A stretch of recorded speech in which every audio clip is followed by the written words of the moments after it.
empty space. Dream of ways to feel alive. Make a vision of how to thrive. Don't let anyone, anything get in the way of how you survive. Living no regrets. Living no regrets, no.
Pull me close and you say you'll never run away. You think that love is a game and that we've gone insane. But what we have is what one spends a lifetime searching for.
All right. It's podcast time. It's podcast time. So, Yay! let me lower the music 1 second, everybody. So we always keep the music pretty low in the background while we do this, Oops. I think. 1 second. We'll get to things in a second. Everybody don't move. What? Me? Me? Wait, us? Yeah, we're live now. Oh, I thought you said don't move. I'm like, what? All right, guys. So, oh gosh, OBS, stop yelling at me. All right. So I want to give a huge welcome to everybody to the stream. This is the Chillest podcast, by the way, which is a monthly podcast started by our stream team, the Chillest.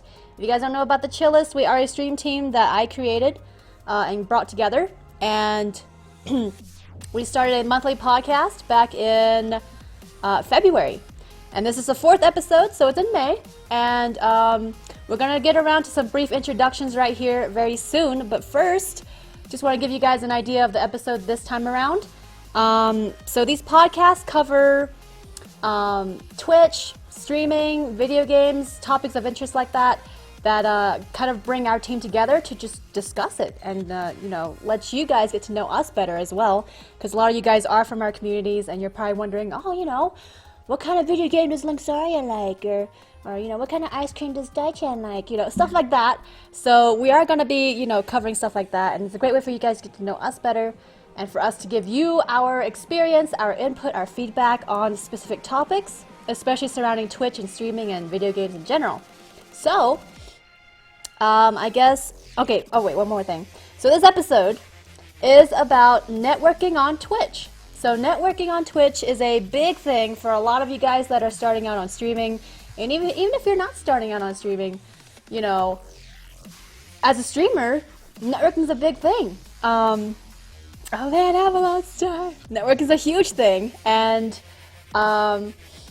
whether you're a new streamer or you're a veteran streamer, networking is something that you'll be doing as a streamer, whether you're new to the game or not. So we'll be discussing that as well as streamer social etiquette, which is, what that means is basically what to do and what not to do as a fellow streamer when you're hanging out in other streams, especially, or getting to be parts of other communities and things like that, because it's kind of an unspoken thing that, people don't really talk about, but it's so important, and a lot of people aren't aware, that they're kind of doing things that are generally frowned upon, right?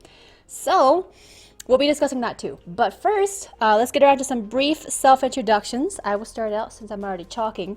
If you guys don't know, I am Snowlit. You may or may not have heard of me from, your favorite streamers community, if you're from Link's or Daichan's or Eon's community.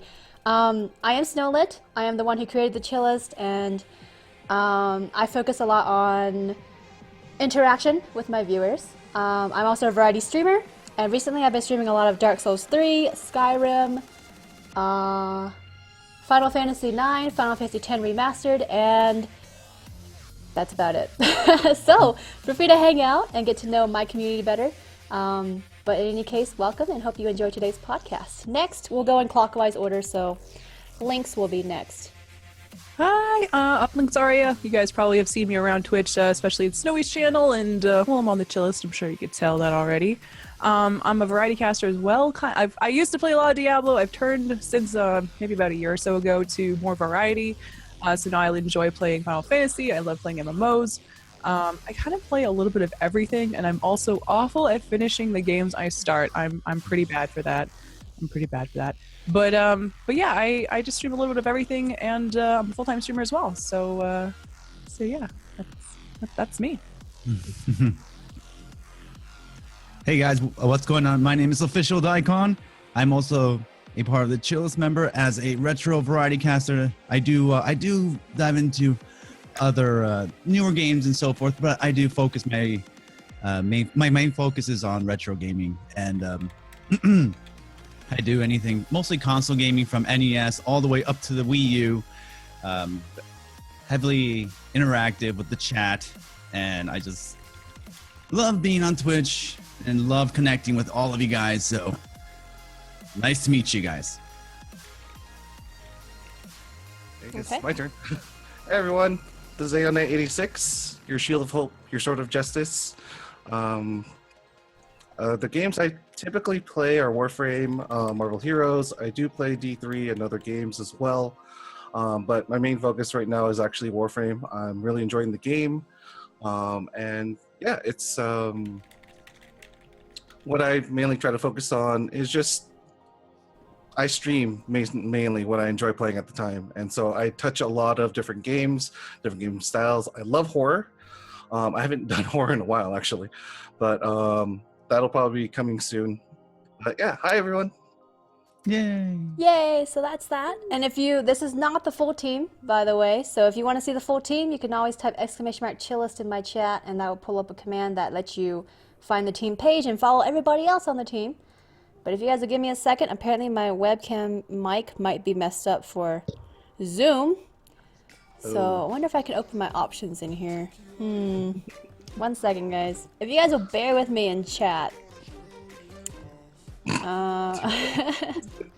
Wait, did I do it wrong? I think I did it 1 wrong. second. Let me move that over here. Damn it. Just bear with me, guys. I need to fix the audio settings. Is that on? Is that on the face? No? Oh my No. gosh, it's perfect. Please. Oh, really? Not on the face, but it still looks perfect. All right, those of you in Zoom, does it sound better? Oh yeah. Yeah, so Okay. Much better. It was definitely on my webcam mic. I thought it might have been, and I didn't. I'm like, oh, Do you want to be that guy, right? much better though? All right, technical difficulties have been fixed. All right, so again, we are talking about networking on Twitch today, so we're going to go ahead and dive into some questions. awesome. So first, I guess to start everybody off, to everybody on the podcast right now, think back to when you first started streaming. Do you remember how you tackled your first attempts at networking, and what was that like?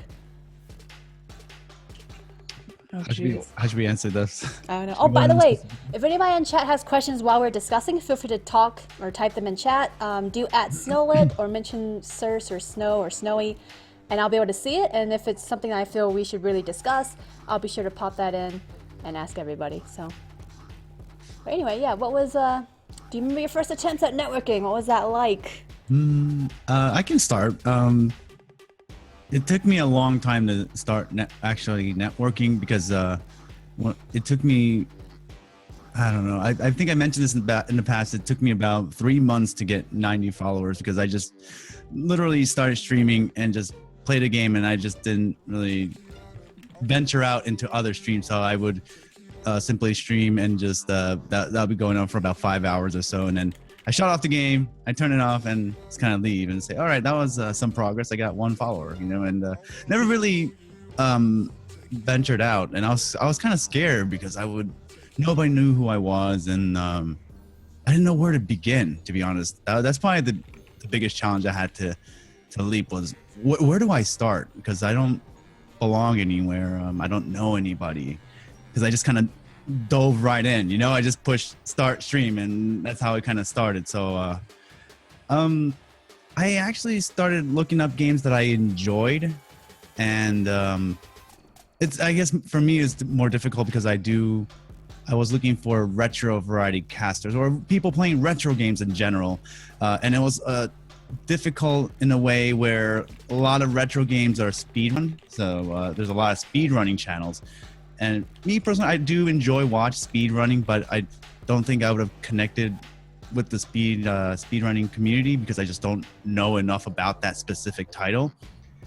But it took me some time, but I did start searching through games and then go through Twitch's game list and scroll down and see what retro game is out there. And if there's a retro game, I'll middle click that icon and see in a new tab, or I have like 10 tabs open of different retro games. Who's actually not speedrunning, and go to that channel. And then I guess I started with the smaller channels since they were the ones that typically responded more so than the bigger channels. So then, yeah, I would just talk and then just have a good conversation, and then they came to watch my cast, and then if they liked liked the game that I was playing, they would bring a friend that enjoyed that game too, and then it kind of started off there, and somebody knew somebody else, and then they brought them, and it kind of grew from there. So it kind of stemmed there, but that was my beginning of networking. It's about 4th month into my casting. So yeah, about a year ago. Okay. Mhm. Anyone else? I think mine was kind of similar. I actually, when I first started streaming, it was before hosting was even a thing. So there was no such thing as hosting. You can host somebody and essentially help that person out by giving them your viewers, right? You'd always have to do the old-fashioned raid, which people still do, which is still great, of course. Not that old-fashioned, but like that's all that you were able to do. And of course, not everybody comes over with a raid. So this is like way back then, like a long time ago. It was hard to network with people because I was playing a game that was very, I don't know, it was kind of hard to network with it, I suppose. I played Diablo through and through, Diablo 3 for a whole year. And a lot of the people that streamed the game were really big streamers, and it was really hard to catch their attention. And I was always like really shy about it too. I was always like, I don't really want to go into this person's stream and be like, hi, and try to get all, cozy with them, and then hopefully they'll come and see my stream, you know what I mean? Like, I didn't want to be that person. And I always saw it everywhere I went. Like, I'd go to someone's stream and there'd be 3 other people in this person's stream saying, oh yeah, you should come to my stream. Oh yeah, I stream too. Oh yeah. And I would just be like, that's kind of scummy, like I didn't want to take that road. I never wanted to either. So I would slowly just kind of start connecting with other people. Like, people actually were more or less approaching me than myself approaching others. I've always been that kind of person where I'm a little shy and I don't like making the first move, I suppose. So people would approach me, be like, hey, do you want to play together? And I'll be like, sure. And they were streamers, so it kind of worked out. And that's kind of how I started networking with others. But it was really rough because you look up to a lot of streamers and you're like, I really want to be like this person. This is exactly the kind of streamer I want to be, when I grow up. So it was always daunting though, because you never want to be like, hey, let's do a stream together when you only have 200, 300 followers and they have 50,000 followers. So like, it just didn't quite weigh out very well. So it was really rough. And even to this day, fast forward a couple years later, I look up to the same people, right? And I still feel like I'm so far away from them and I can't network with them. But I think that will come. That'll be at a later topic coming up on our podcast here. But yeah, it wasn't the easiest for me. I didn't have a helping hand. I didn't have like that brotherly or sisterly older sister, older brother kind of streamer friend or family member or anything like that. I didn't know anything about Twitch, so it was all very new, and it was like working from nothing. So it was rough, but it was worth it. It was really worth it. Once you get that ball rolling, it's really smooth sailing from there, I think. All right, and Eon? Okay, for me, networking on Twitch for the first time, that was actually about 4 years ago. I started back in 2012. Late 2012. First game I started streaming was World of Warcraft and Diablo 3 because Diablo 3 just recently came out around that time and was starting to, we were trying to build kind of a streamer community for Diablo 3. I would talk to other different streamers, just hang out in their chat and everything. And then the giveaway contest started happening in Diablo 3.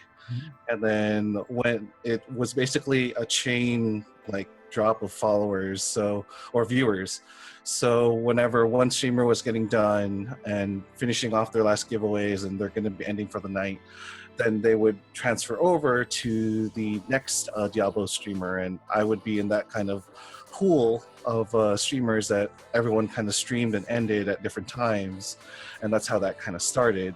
And it was weird at first because, you don't really, because it's kind of like online dating. You don't really know how to introduce yourself to someone at first, right? Especially when you can't literally see their face. Like, for the longest time, people didn't know that I was Asian just from the sound of my voice. So it's kind of like that.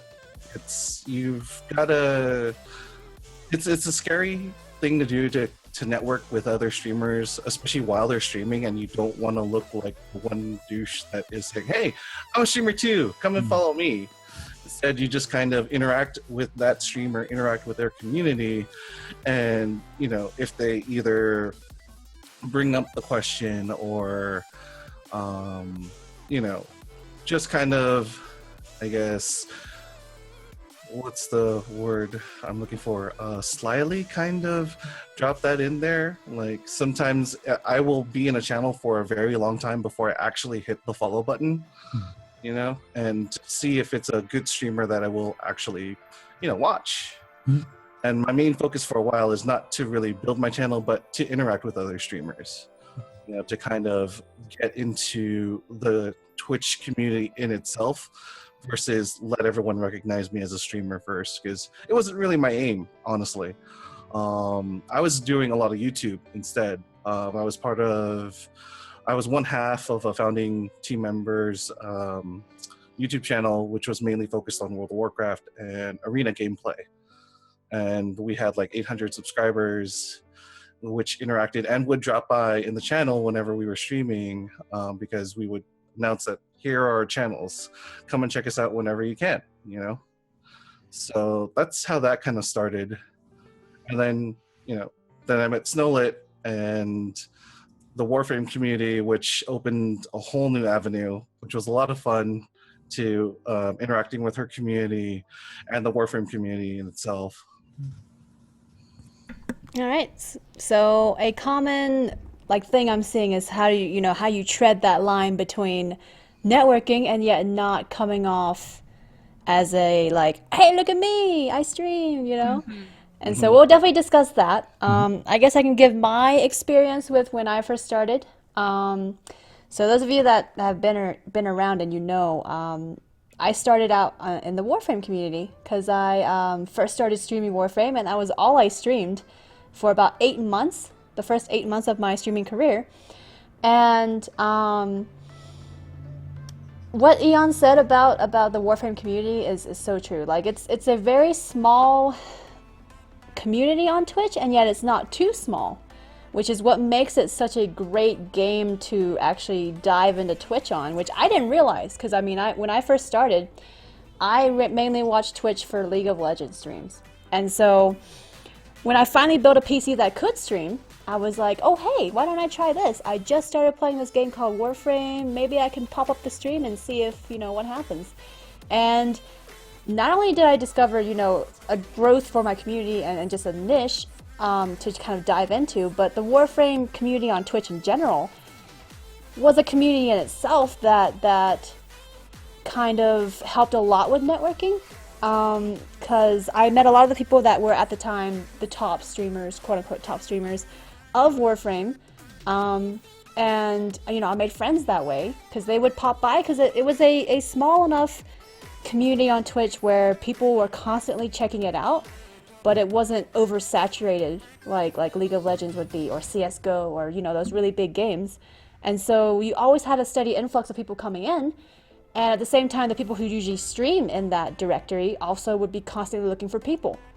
And that was actually how I discovered Eon and a lot of other people, because at the time I was all about Warframe, and I would check out other people who may or may not be smaller streamers than me who were also streaming Warframe. So that was kind of a way to network in itself, which I don't think a lot of people would notice or realize sometimes. So that was my experience. I just kind of got lucky in that, you know, I was kind of there when people were kind of looking and when I was looking too, and so it kind of started its own kind of, you know, cycle of networking without me actually pushing for it, if that makes any sense. And then from there I branched out when I started watching other streamers playing other games, and I would just be kind of like, hey, and you know, and I don't know, I never really said, you know, I'm a streamer too, like I don't like doing that, but like people somehow kind of have a habit of wanting to check your profile without you asking them to, and then they realize it and they're like, oh hey, you stream, and I'm like, oh, I didn't want to talk about it, but yeah. That happens a lot, I've noticed. Yeah. yeah, especially if you have a very distinct username that, you know, it just kind of almost says like, I'm a streamer, but I'm not. But I'm like, you know what I mean? Like, you're not saying I'm a streamer, but because of your username, the way it is, They just know. it's a streamer name, right? So that's kind of what happened with me. So that was my experience. Awesome. But, love it when it's one of those right place at the right time thing. That's an amazing.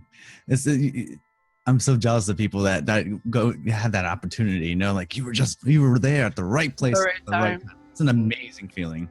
And sometimes the right game, like I think Warframe, Path of Exile, there's a couple games that are like that where even if you have, I don't know, 20, 30 viewers and someone has thousands of viewers because they're playing Path of Exile all the time, kind of a bad example, but only one I can think of right now, like the first row of people streaming will have thousands of viewers. The second row will have like 30 to 50-ish viewers. And then the third row will have like, the 8 to 10 viewers or whatever.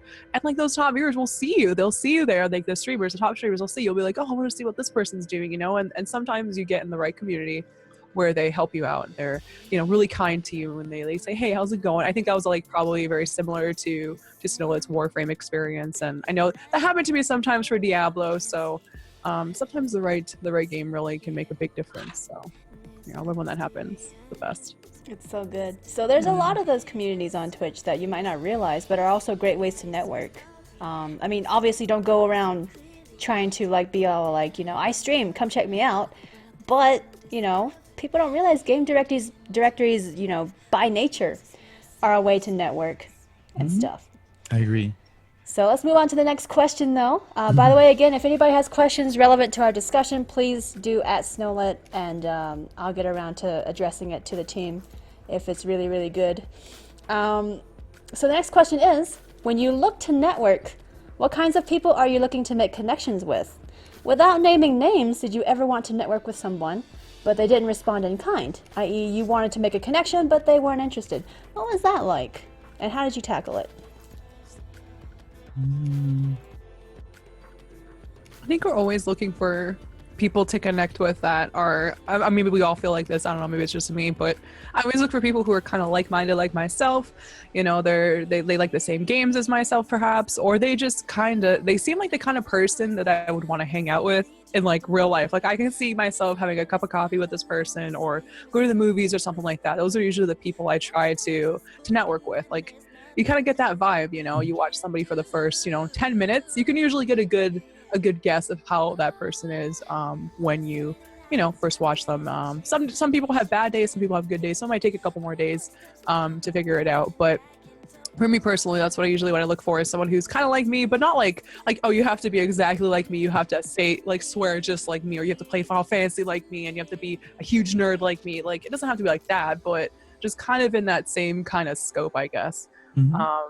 And in terms of having to try to make connections with people, this is actually what I was waiting for.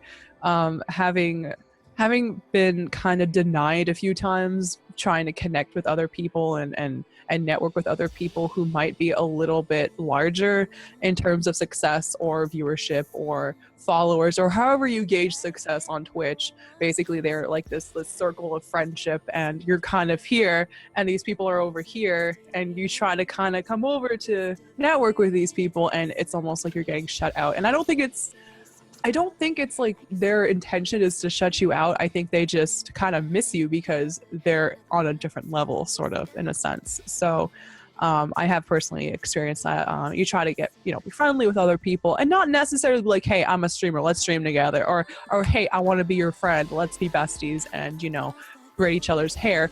It's like, I just want to get to know you, like maybe we can chat and, be friends. And, I try, and believe me, it's a daunting task for me to try that, because I don't like going out of my own bubble. So for me personally, when you don't get a response or receive any reception from your attempts to network with other people, it kind of sucks. It kind of makes you think, well, what is wrong with me that this person doesn't like me, or this person just doesn't, I don't know. It's almost very cliquey in a sense, like high school kind of, for a lot of communities. They're very separate. And I consider myself to be very open with anybody. Like, I don't care if you have 1 follower. I don't care if you have, 100,000 followers. I will be your friend. Like, I will welcome you into my bubble, which I don't normally like inviting people to, but I will do that because that's the kind of person I try to be. But I guess it's hard sometimes when you're trying to network with others who maybe just aren't on the same page as you. So I'm trying to figure out personally, like, where to start, I guess. It sounds weird, 2 years of streaming, I'm starting this process, but it never really is finished, I guess, in a sense. So I'm just trying to always find the right people to connect with, and try not to get discouraged when some people just don't answer you, or some people just don't acknowledge your existence. So yeah, it definitely happens. You get denied a lot, but it's the success. It's like when you finally reach somebody and they're like so on board with your idea, or they just really want to get to know you, or they come back, like you go to someone's stream, you're like, oh hey, how's it going? You don't tell them you're a streamer, you just chat. But they got that streamer like radar. They just know, so they end up following you, and then they come back to your stream and they check you out, and then you just start like this great relationship, this great friendship. So those are the ones that count, and I try to think of those. Versus the disappointments or the denials and stuff like that. So I think that's pretty important, just to remember not to get so beat up about that, like when you don't get the reception you want, and just focus on the good, not the bad. Yeah, I agree. I don't think Twitch networking is any different from meeting somebody out in public. You know, like if there's any sort of convention, I'm not just saying Twitch, anything else, and if there's somebody that you want to get to know, or you're inspired by, and you want to just say hello, I think it's sort of the same thing. You know, if you go up to somebody, let's say that's an artist or a musician or somebody, you just want to say hi and talk. You know, you might get rejected in some cases you won't even get to talk to them. But I've been in situations where there are bands out there, or musicians or artists or whatever, that will, you know, talk to you and you know, not necessarily be your friend, but I mean, it's kind of, I guess it's, in a way, it's the same thing. I personally never really went out of my bubble, like Link said. Is I personally, you know, hang out on other streamers' channel. Actually, a lot of the times they find me, and I guess because it's retro, you know, sometimes they want to go down the nostalgia route and happen to find my stream or what have you, and then. And it kind of goes there, and people come in, and I'll go to their channel. If they rate me, I'll go check out their channel, and it kind of worked off that way for me.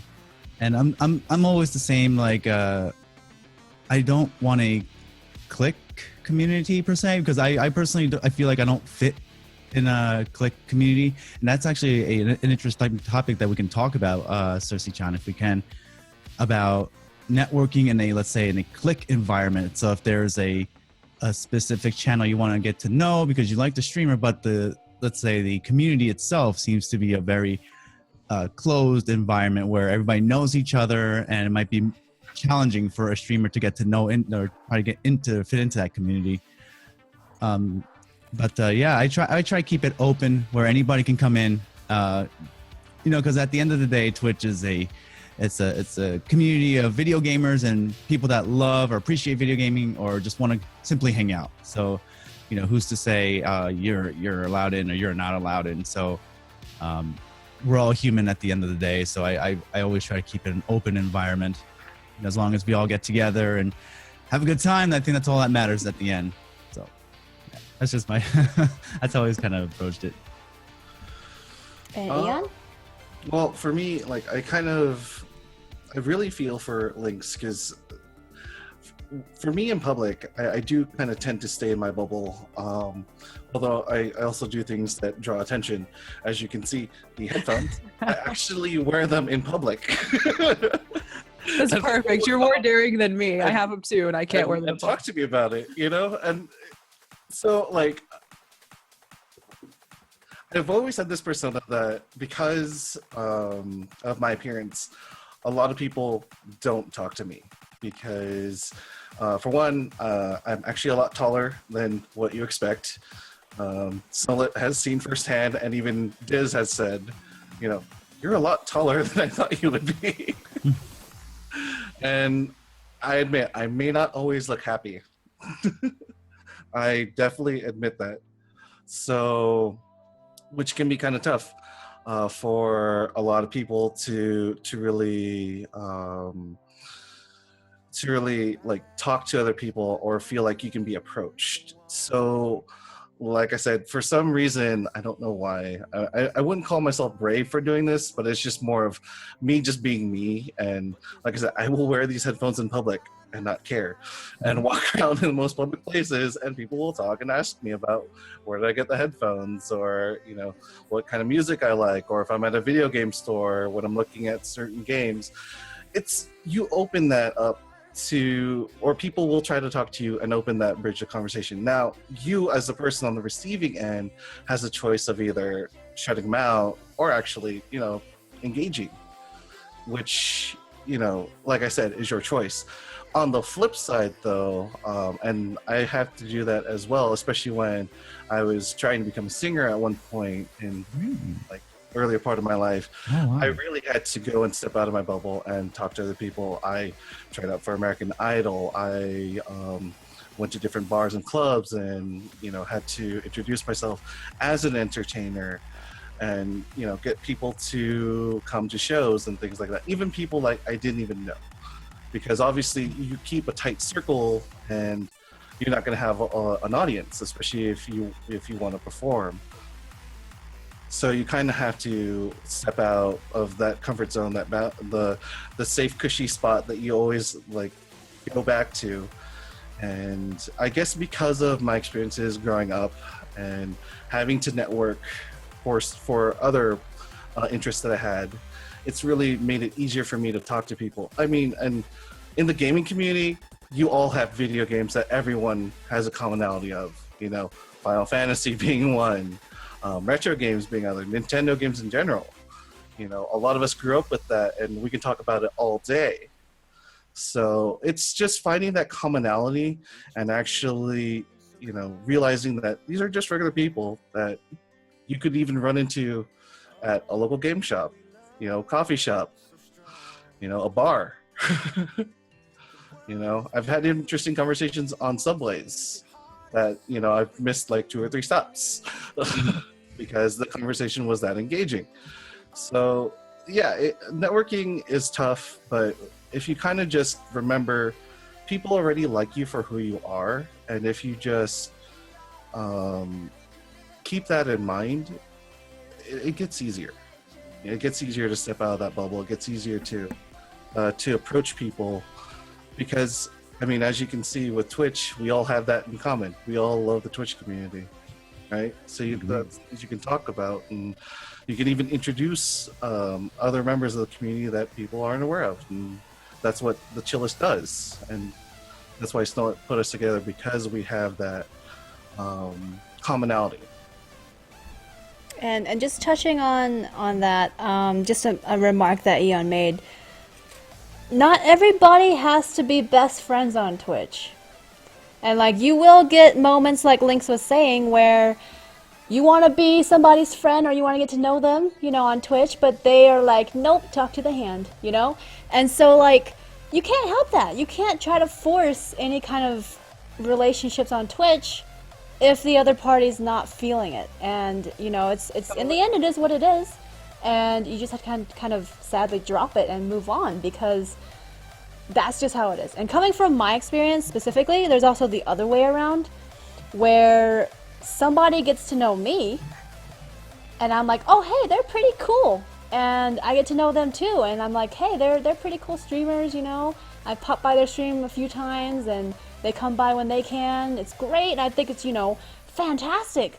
But then they turn around and burn that bridge suddenly, without an explanation. And then you still come by and you're like, you go by their stream when they're live just to be like, not to confront them, but just to see what's up. Just be like, hello. Mm-hmm. And they have a sudden cold front toward you. And I've had that happen several times to me. And I guarantee it's because I didn't support them back the way they wanted me to. Mm-hmm. And it's rough. It's rough. I've had so many people do that. They burn the bridge because, hey, Snowlit, you didn't grow my stream for me. I don't want nothing to do with you. I've had so many relationships like that, and it really sucks because you feel like, Twitch is a great community. It's amazing, and you will make some of the best friendships ever. I love that part of Twitch, But on the flip side, you also get the dark side of Twitch that nobody talks about, where people go and support streamers with the intention of being like, how can this relationship grow my stream for me? What will I get out of becoming so-and-so's friend? Some people approach it that way. And it's such a terrible, terrible mindset to take, because you will not get anywhere like that. And I've encountered way too many people already that have done that to me. Because I didn't support them back. Have you guys had that experience? Oh yeah. Yeah. Well, not only on Twitch. I think in real life. I mean, that's. Yep. I mean, I live right by New York City. I mean, New York City is known to be that place where professionals come in, whatever field that they're in, and it's a great place to network. In any profession, like Aeon's saying, like musicians. I mean, New York City music is a great place to network with musicians and what have you. But it's similar. I mean, it's about who you know, and how can I get the best out of this person that will benefit me. And it's not just Twitch. I think it's everywhere in life, and it's a shame that people have to take that route. And it's unfortunate that the society has come to that, where it used to be like, what hey, you have the experience, you know how to get it done. That's amazing. People respect you. And then it's difficult when you're in a society where anywhere you go, it's about who you know. And and I think that's why a lot of people start networking, is how can I get to know this person, and how can this person benefit me, and I guess it's everywhere. And Right. Yeah, it sucks. It's sucky because when I want to network with somebody who maybe, even if it's like 10,000 more followers than me, like I hate using the word followers as like a gauge of success, because it's not. I mean, not really in a sense, but like for an example, like somebody who's been streaming for maybe a little longer than me, has a bit more, more viewership than me.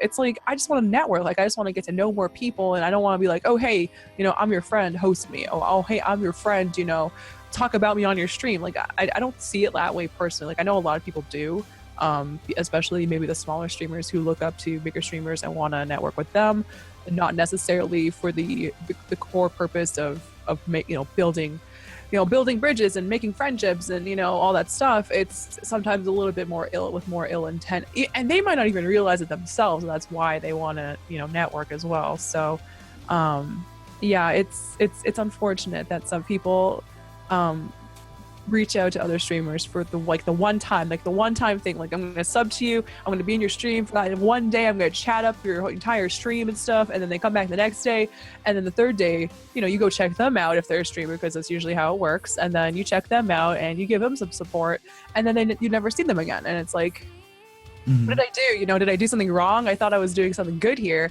Or you don't give them, you don't check them out, because you can't check out every single person that's a streamer that you ever meet. Like you want to, but there's just not enough time in the day.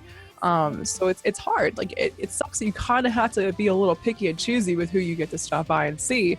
But we try our best. We really do. I think everybody here can agree that, you try your very best to accommodate everybody. Doesn't matter how many viewers they have, doesn't matter how many followers they have, you try.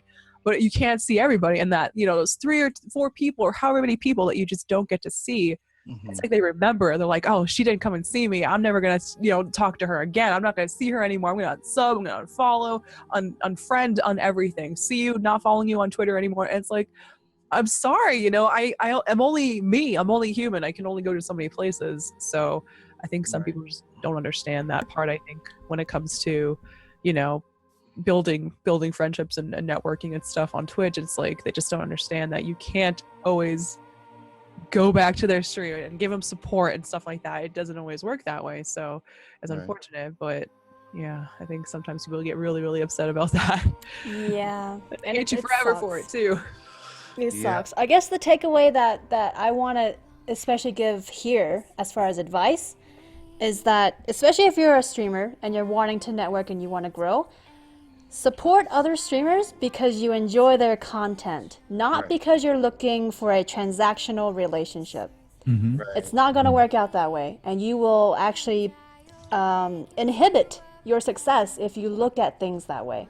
So support other streamers because you love their content, you love their communities, you love the way they run their stream. Not because you're expecting support, not because you're expecting reciprocation. Do it because you love what they produce, and not, again, because you're expecting them to be like, oh, I want them to host me and raid me and sub back to me all the time and be here and just basically grow my stream for me. No, that's the wrong attitude. Don't do it. And on that note, please do not mention, if you want to rant about somebody on cast, please don't mention their name while you're streaming. It's Yeah, that definitely not a too. good way to network. You're right. Yeah. It's a small community, The wrong and way. we have past broadcast on. Right. That's on forever. That's there forever. Yeah. It takes Dropping one it. person to look at it. The way I've always run it is if you want to talk about other streamers, only do it if you're going to say good things about them. Doesn't matter if there's drama happening on the other side of Twitter and oh my god, it's blowing up. Don't talk about it. I don't care what your stance is on it. Don't get involved. It's the best way for your community and for your content to not address any drama and to, if you're going to, talk about any streamers, only good things and only if you're promoting them. Just a good rule of thumb. I've always run my stream that way, no matter what drama goes down on Twitterverse or Twitchland or wherever. Which is a lot. Yeah, stay out of it. Every day there's something new. Yeah, stay out of Oh it. my god. Yeah. Just Yeah. don't do it. And it also takes away your positivity too, depending on what drama is going on. It deters your positivity in your channel. Agreed. With all of our communities, we try to remain positive and try to create an environment where everyone can enjoy and be entertained without having to worry about drama. So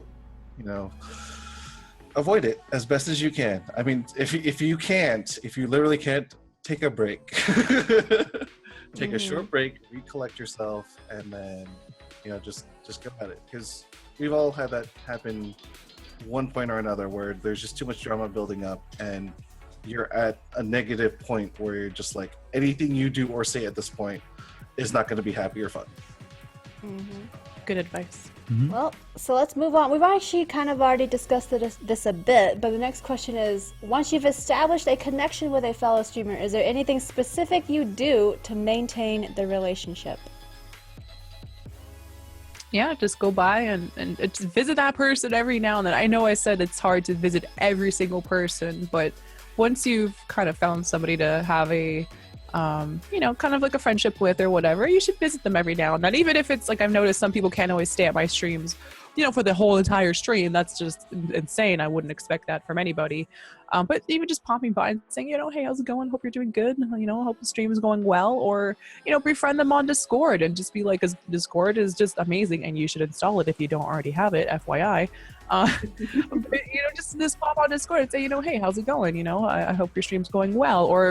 Or you could even do something on Twitter. Twitter is one of the greatest ways to communicate with other people as well, I've noticed. That's how I try to, make some friendships with people on Twitter. And, sometimes it goes good, sometimes it goes bad. But you can always just say, hey, so-and-so, or at them and say, hey, how's it going? Hope you're doing good. Or you notice that they're streaming, and you're not streaming at that time. Favorite their tweet and retweet it. I mean, there's so many different things you can do to keep in touch. And you don't always I don't keep a mental tally of who responds back to me or who also retweets my reach. I don't really notice that stuff. If you do, you do. If you don't, that's fine too.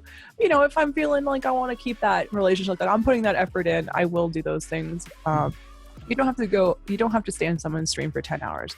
You don't have to talk to them 24/7. It's just little things you can do to kind of keep that relationship kind of alive. And I sound like we're all dating here. It sounds like a dating site or something here. Sorry. But you know what I mean? Just keeping it nice and, keeping the fire lit, I guess, in a sense. I don't know. Yeah, Twitter is a great place too. Even Twitter messaging is because a lot of people might not have Discord, but we all tend to have a Twitter account, and most people I've found out that, hey, if they follow you, like a streamer follows me, they usually follow me on Twitter, or I find them somehow.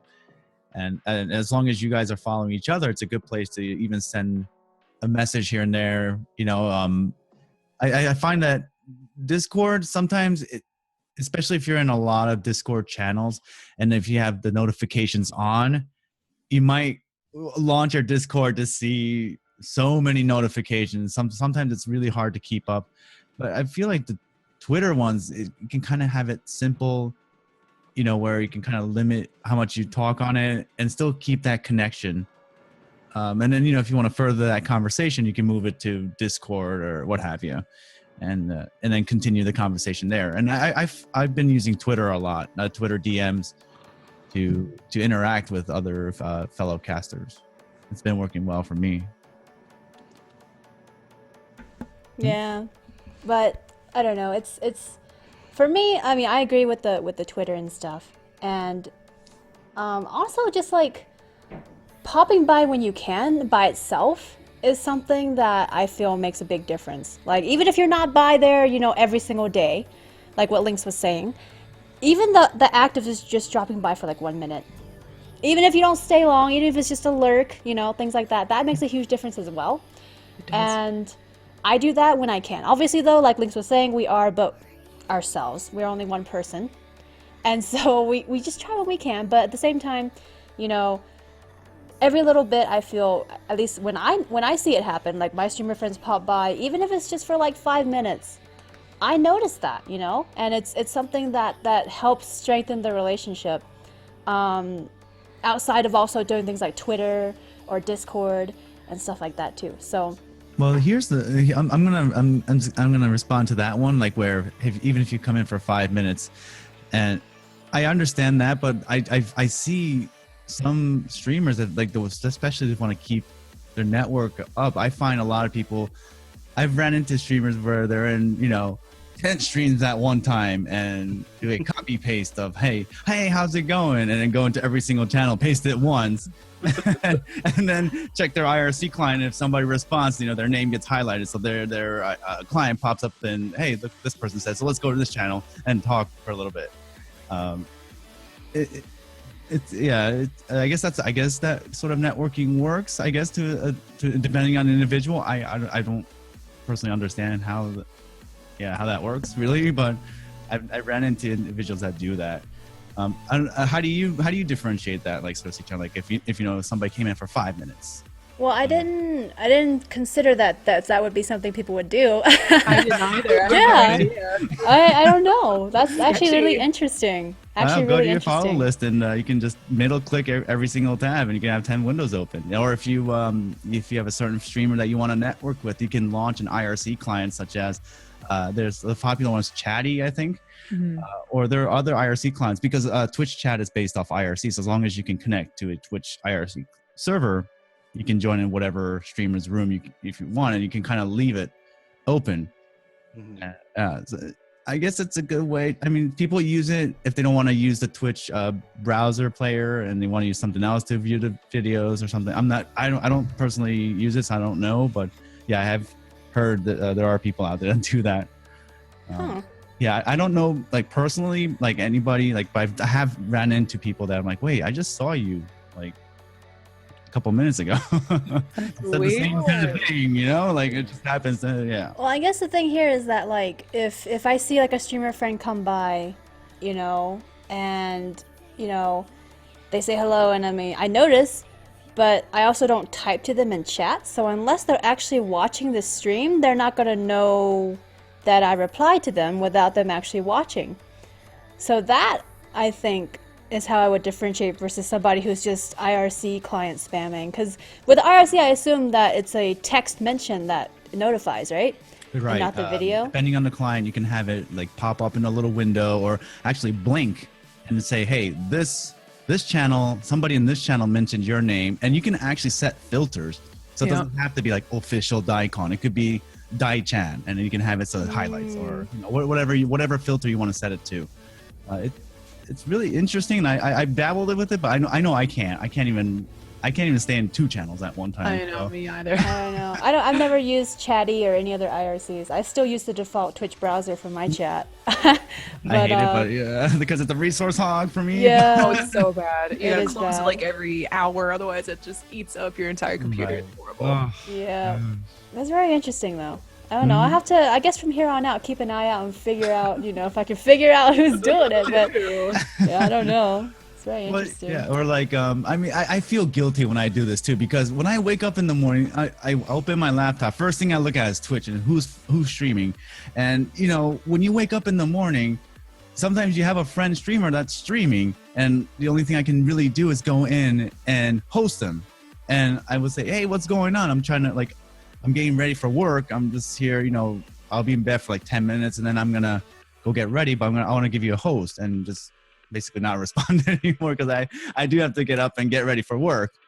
And I know there are streamers that mention, well, hey, there are individuals that come in and just say, oh, hey, I'm just dropping by, to drop a host and not talk and consider what are you trying to do, self-promotion? Or like there are people out there that think that way. And, and I feel bad when I do that because I do like the cast and I like his or her streams, but when you wake up in the morning, the only thing I can really do is just host and I have to go do my thing. Or if I'm at work and I have 5-10 minutes to log on to Twitch and just send a host or something. Yeah, I've done that. Like, especially after a cast, I'm so bad at this. Like, I'll leave a host, I'll chat for like maybe 5-10 minutes, and then I'm just like, poof, gone. Where did she go? She's not there anymore. She was watching anime on the couch and eating dinner. So I'm bad for that as well. But I feel like at least, I got to say, hey, I got to watch the stream for a little bit. I keep it up. I bring some peeps over, and I'm pretty content with that. And if I come back and I watch for a little bit. I'm very quiet. I'm not a huge chatter in people's streams. Usually I'm like the biggest lurker ever, so I'm probably there more often than people realize. I just don't talk a lot because I'm usually listening. I love listening. I don't normally always watch, but I like to listen. And I'll be like doing 10 other things at the same time. So I'm a big listener. I'm a good listener, guys. I should put that on my profile. I agree. I do the same thing. I actually fall asleep with some streams on because I just listen to what they're saying, and I may not enjoy the game, or maybe I don't want to see any spoilers. So, but I enjoy the cast and I enjoy how they run their cast, and they have interesting things to say, and I like to listen to them. They sometimes they have a great voice, and you just want to listen to their voice. So I do listen a lot, especially when I'm at work or something, and I usually have their stream up though. It's not like you'll see me in the chatters list if I have it on. But yeah, sometimes I just like have to cook dinner and you step away, and before you know it, you forgot about it because now you're eating, and then you're getting ready for something else, or so. But yeah, it's I try to do that as much as I can. The one thing I don't agree with, I don't know if you ran into some people that do this, auto host. Have you ever heard of that? Auto host, yeah. I know Deepbot has that.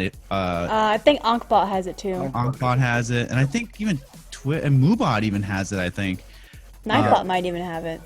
Right, so you have a list of streamers that if they go offline or whatever. If you're offline, go. And if it detects them online, no auto host or whatever, right? And I'm not a big fan of those. Me neither. I personally always hit the host or on BTTV that host button. I don't even use the host button. I just type it /host. Me too. Oh really? Yeah. I hate loading my chat just for that. Well, I tend to have my dashboard up, so. Oh, okay. Yeah, but I know there are people out there that do that, and I just, oh god, I don't understand it. And then you can actually set it so it's like every hour now changes to somebody else. So if you have let's say Cersei-chan, your bot says, hey, thank you XXX for hosting me for whatever amount of viewers, and that kind of deal.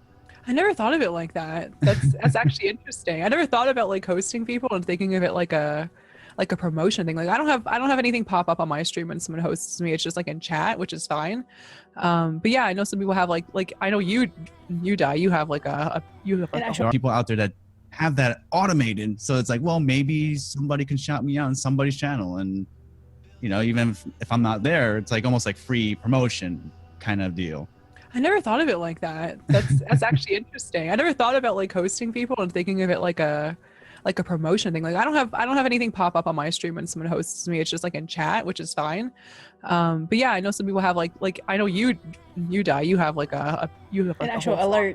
I love it. It's like it's like perfect. But like I totally get that. Like you don't want to feel like you have to do this big huge celebration for like a host when it's like an auto host, and it doesn't feel like it was thought out, I suppose, and you're actually like there's someone there saying like, oh hey, how's it going? It kind of feels like it would be a waste. So I totally get how you feel with that. Yeah. I never thought of it like that though. That's a good.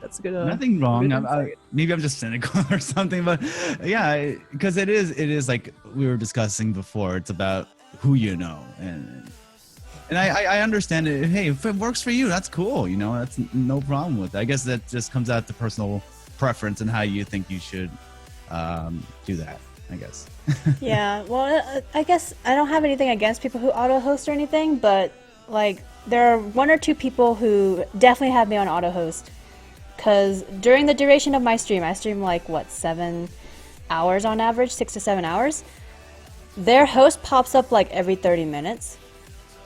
I've And I actually just- noticed I've- that too, and I never thought of it until Uh-huh. now. Oh my gosh. And I've gotten to the point where I just don't acknowledge it, because I did it at the beginning once or twice, but then it just becomes like it pops up multiple times, up to like 10, 15, 20 times during my stream. And I don't know. That's a little excessive. It depends on how you use the auto host, in my opinion. If and you sometimes use it it's like one that, viewer too, or two Yeah. viewers. Like, do I say thank you every 30 minutes for this 1 to 2 viewer? Like what do you do? You know? So yeah. And so I don't know. It really depends. Well, I think Twitch alerts, I've noticed there are certain individuals that do host me multiple times through a cast, and I've noticed that Twitch alerts seem to block that. Like, they don't alert if it's more than once within a certain time period. Same with follows. Okay. Yeah. Well, there you go. Slammed with audio. There you go. But Mine's yeah. noticeable because of the hot drinks. Mine's noticeable. It's like, well, See, I don't have an alert, but you know, you can only thank the same person so many times in 1 hour, right? I agree. I feel so. But in any case, I guess we can move on to our next section as far as the podcast. So we're now going to cover team networking, which I think a lot of people have been interested in, especially considering the Chillest. We've actually had a lot of interest in our team. So let me see here. We'll discuss stuff specific to the Chillest after we get through these questions for the team-related networking. But joining a team on Twitch is a great way to network as well. Without naming any other teams, what was your past experience with previous teams? Or if you're part of other teams outside of the Chillest, what do those other teams do that you consider to be good ways of networking? Well, I'm on another team as well. But I've been part of that team for a very long time, and they're a great team and everything, a great group of people. But they don't really do anything together. I think it's because there's a lot of people on the team. It's hard to organize, and that's where a lot of issues arise, I think, with teams when there's 50 to 100 people, which sounds crazy. Like, how do you necessarily plan stuff for that volume of people? So I totally get it, but I still get the retweets and stuff like that on Twitter, which is nice. It's really nice that they do that. But my main team, the team that I would consider my main team, my number one team, the Chillest, of course. So yeah, other than the team I'm also on with the Chillest, past teams never really did anything. I feel like teams are kind of a bit more noticed now than ever before. Perhaps I think they were kind of in the background before, and now that there's so many bigger, like, really good, amazing big teams that do a lot of things. They get like charity stuff, they do events at conventions, they do streams together, they have their stream meetings and stuff like that, or team meetings. So I think it's a little bit more prominent now than ever before. But in the past, a couple of teams I was on never really did anything. It was just kind of like, oh, you want to join my team? Sure. Okay, here's your invite. Thanks. And then months go by and you're like, I don't know any of these people and they don't do anything. What am I doing with this team? It's like, I don't know. I feel like I don't belong here. Like, I don't know, maybe they're doing stuff that I don't know about, but yeah, I just felt like there wasn't a whole lot going on. So it was kind of hard to be, to stick with it. So eventually I'd usually just end up leaving the team. It sounds awful, but it's like, well, we don't do anything. I don't know who these people are. I don't necessarily have a lot in common with all the people on the team as well. Like, there's people from all different kinds of, personalities and stuff like that. And I don't necessarily mesh well with all of them. So I'd end up usually leaving those teams. Which is why I'm so happy I'm in the Chillest, because I think we're all just so like-minded and we're all so awesome and wonderful. And I finally feel like I found the right team to be with forever. So yeah, that's kind of my experience with past teams and great current teams. So yeah, that's what I feel about it. Yeah, it really depends on, I think, what the purpose of that specific team is. Some teams are a group of friends that just want to be in that same team, and not. I guess it depends on the leader of the team, what their vision of that specific team is. I've been in teams where it's just a group of friends that got along together, and they just are on one big roster, and here's a team. I feel like the Chillest, which I'm glad to be a part of, is it feels more than just that. It's we all help each other out. We introduce other people to each other. It's just it feels more tightly knit than just a bunch of streamers that are friends or friendly and what have you. And it feels like a family where I'm hearing about TwitchCon panels, for Chillest. That's amazing. Where you guys can meet up together and do something together on that level. That is amazing to hear. Or we talk about the multiplayer runs, we're multicasting, where we have all the members come together and play a game together, or talk on Discord. I mean, look at the Chillest Discord. We have conversations and we talk about our plans. What do we want to do? If there's any sort of announcements you guys have, any sort of events that you're going to be doing on your cast, we'll try to support each other. And that's amazing to be in a community where it's all supportive. It doesn't matter how many follows you have, what kind of cast you're running, or what kind of games you play, because it doesn't. At the end, we're all doing the same thing. We're trying to entertain individuals and put on a show and play video games and interact with people that share the same passion. So that's the most important thing for me, and that's what I love about this team. Sorry, Ian? I'm promoting the Chillest. No, you're fine. You're fine. So, Ian? Well, I guess for like team promotion or just like inner team networking, like I said, I've only actually been on 2 teams, which is the Chillest. It's actually the one that I've actually been invited to, the only one. Every other one that I tried to join just rejected me.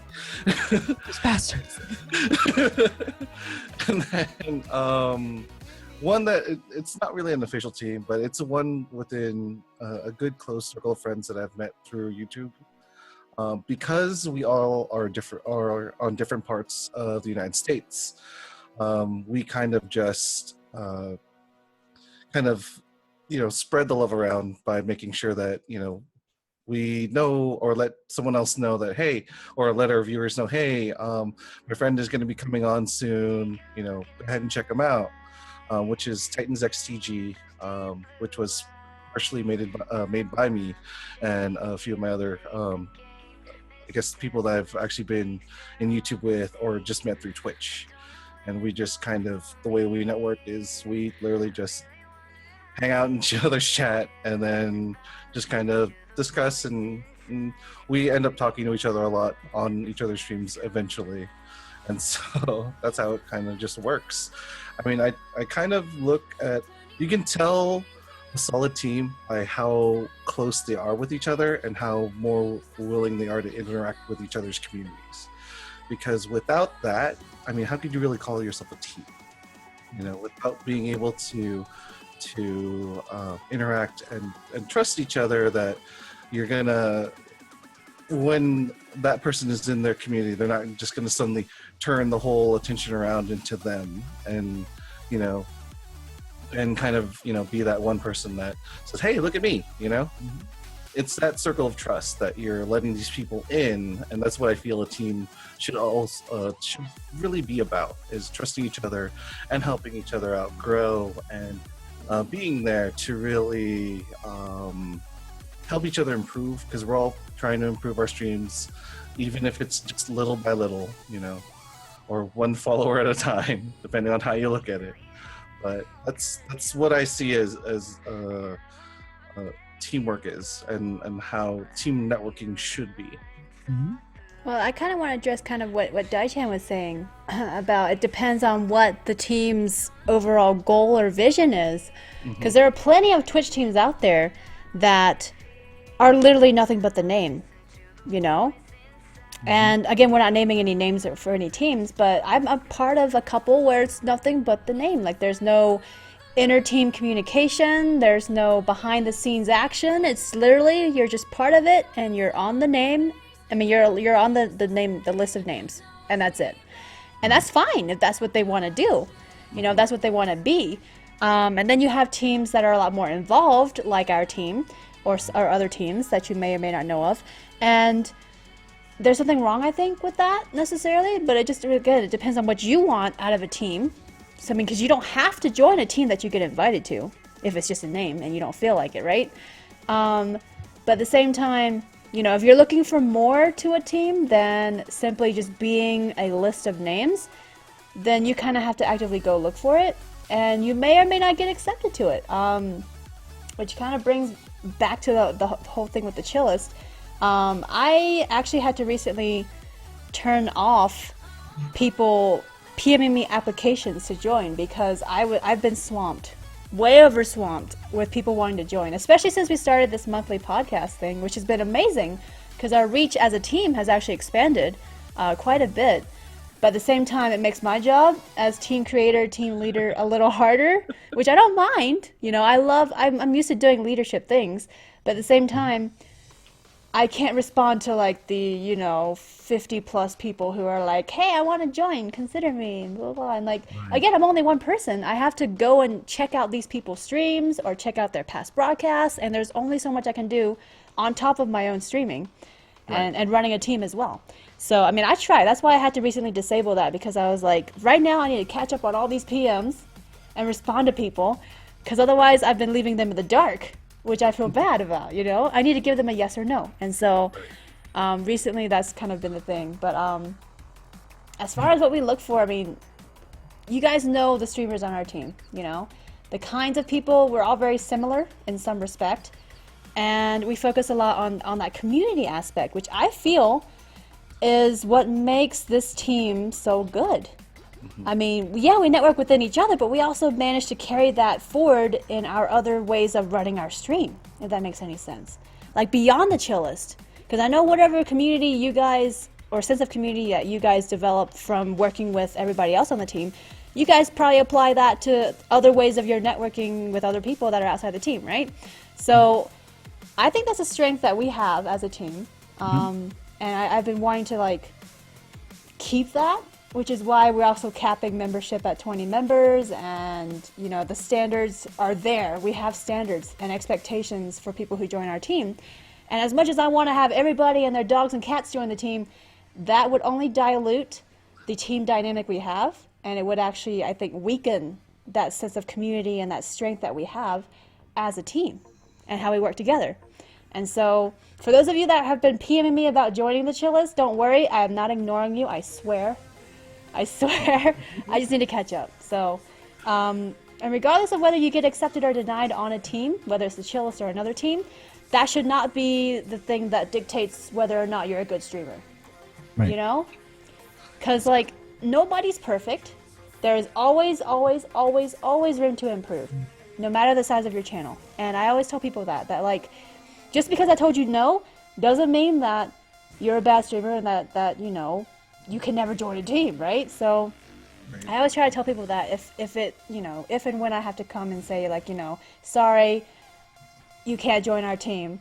But I usually try to tell them why and like encourage them and be like, you know what, this is not the end of the world, and stuff. So some people feel that way too, like they'll just treat it like the end of the world and like no one's gonna want them and they're never gonna be on a team, and that's definitely not true at all. It's like with anything else in life, you just keep improving yourself, keep getting better, keep going, and later on down the road, you never know what might happen. You can always reapply at some point later on down the line as well. It's not like we're saying you can never reapply again, one time only, you screwed up, bye. No, like you can try again. Like we're not gonna yell at you or judge you or hate you or anything like that. And it doesn't mean you shouldn't apply to other teams as well. Like one person said no, doesn't mean the whole Twitch community or the whole Twitch universe is gonna say no to you. So you'll find somewhere, you'll find some place to be for sure. So don't get discouraged. Don't do it. Don't let it happen. Well, that leads to, what advice would you give to streamers looking to join a team? I'll just start this because I don't have any advice, because me personally, you guys found me because Kristen found me through another streamer, and then Cersei-chan, you were a part of her raid, I think, and then you saw me, or either that. So I guess I was lucky. I guess this, I guess the only advice I would give is look at what the vision of the Chillest is and what sort of community everybody has in their casts, and then you can kind of see where the commonality of each casters are, and then see if you can if you're into that sort of casting, and if you do, just keep doing it. I think if you do a great job, I've always believed that if you have a good product, they'll find you. And It's true.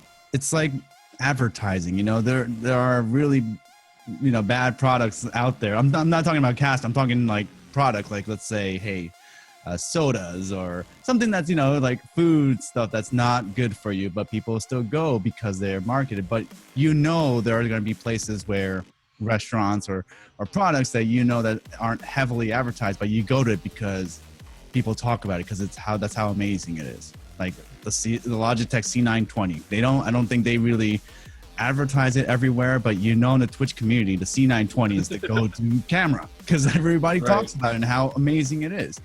So I think that fits exactly with the cast. If you have a great product, I think people will talk about it and they'll eventually find you. And I think that's the best thing you can do if you are looking into joining a group like the Chillest. Sorry.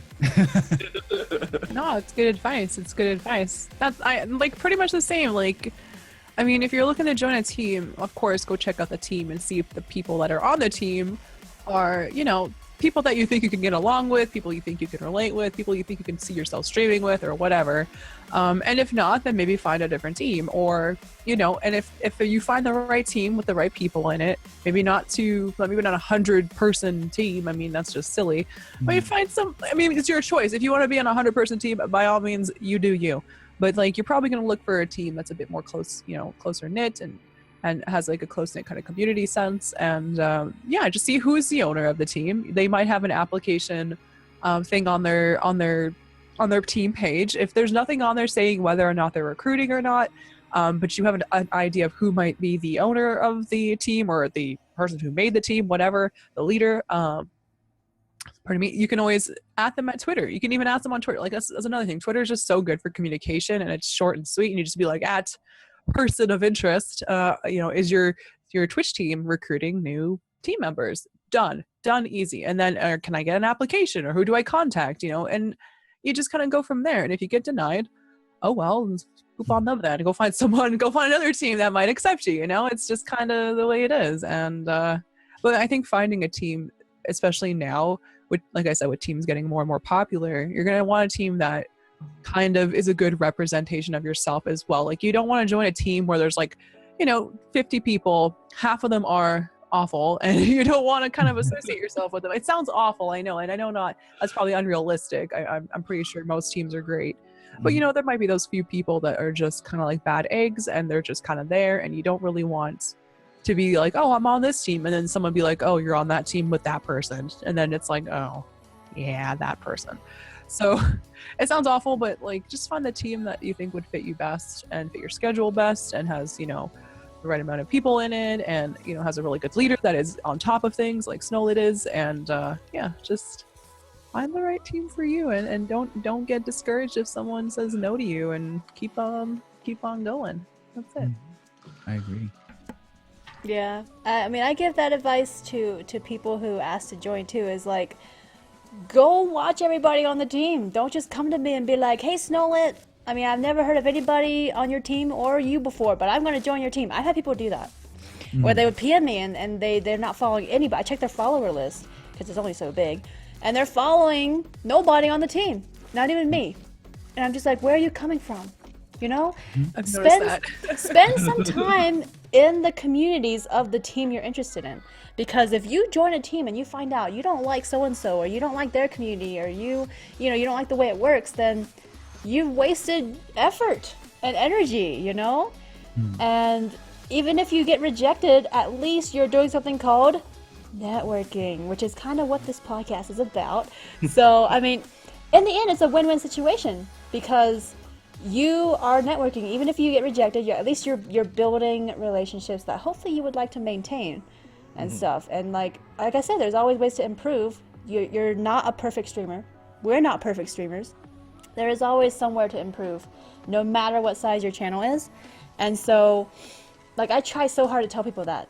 If and when I have to, reject them, which is never easy, I have to make sure I emphasize that. Like, you know, this might be why, or we don't feel like you would fit. And, you know, like, it's all about being able to fit, especially for our team. If you don't fit with us, like, if your personality is going to clash, or the way you run your stream is not quite what we're looking for, then you can't be surprised. You know, if you don't, I mean, if you don't check any of the communities on the team already, then yeah, you might be surprised. But, you know, if your stream, if your community is completely just so different, just so far removed from what we have and what we represent, you can't be surprised, you know, that you end up getting rejected. But, you know, it's how it is.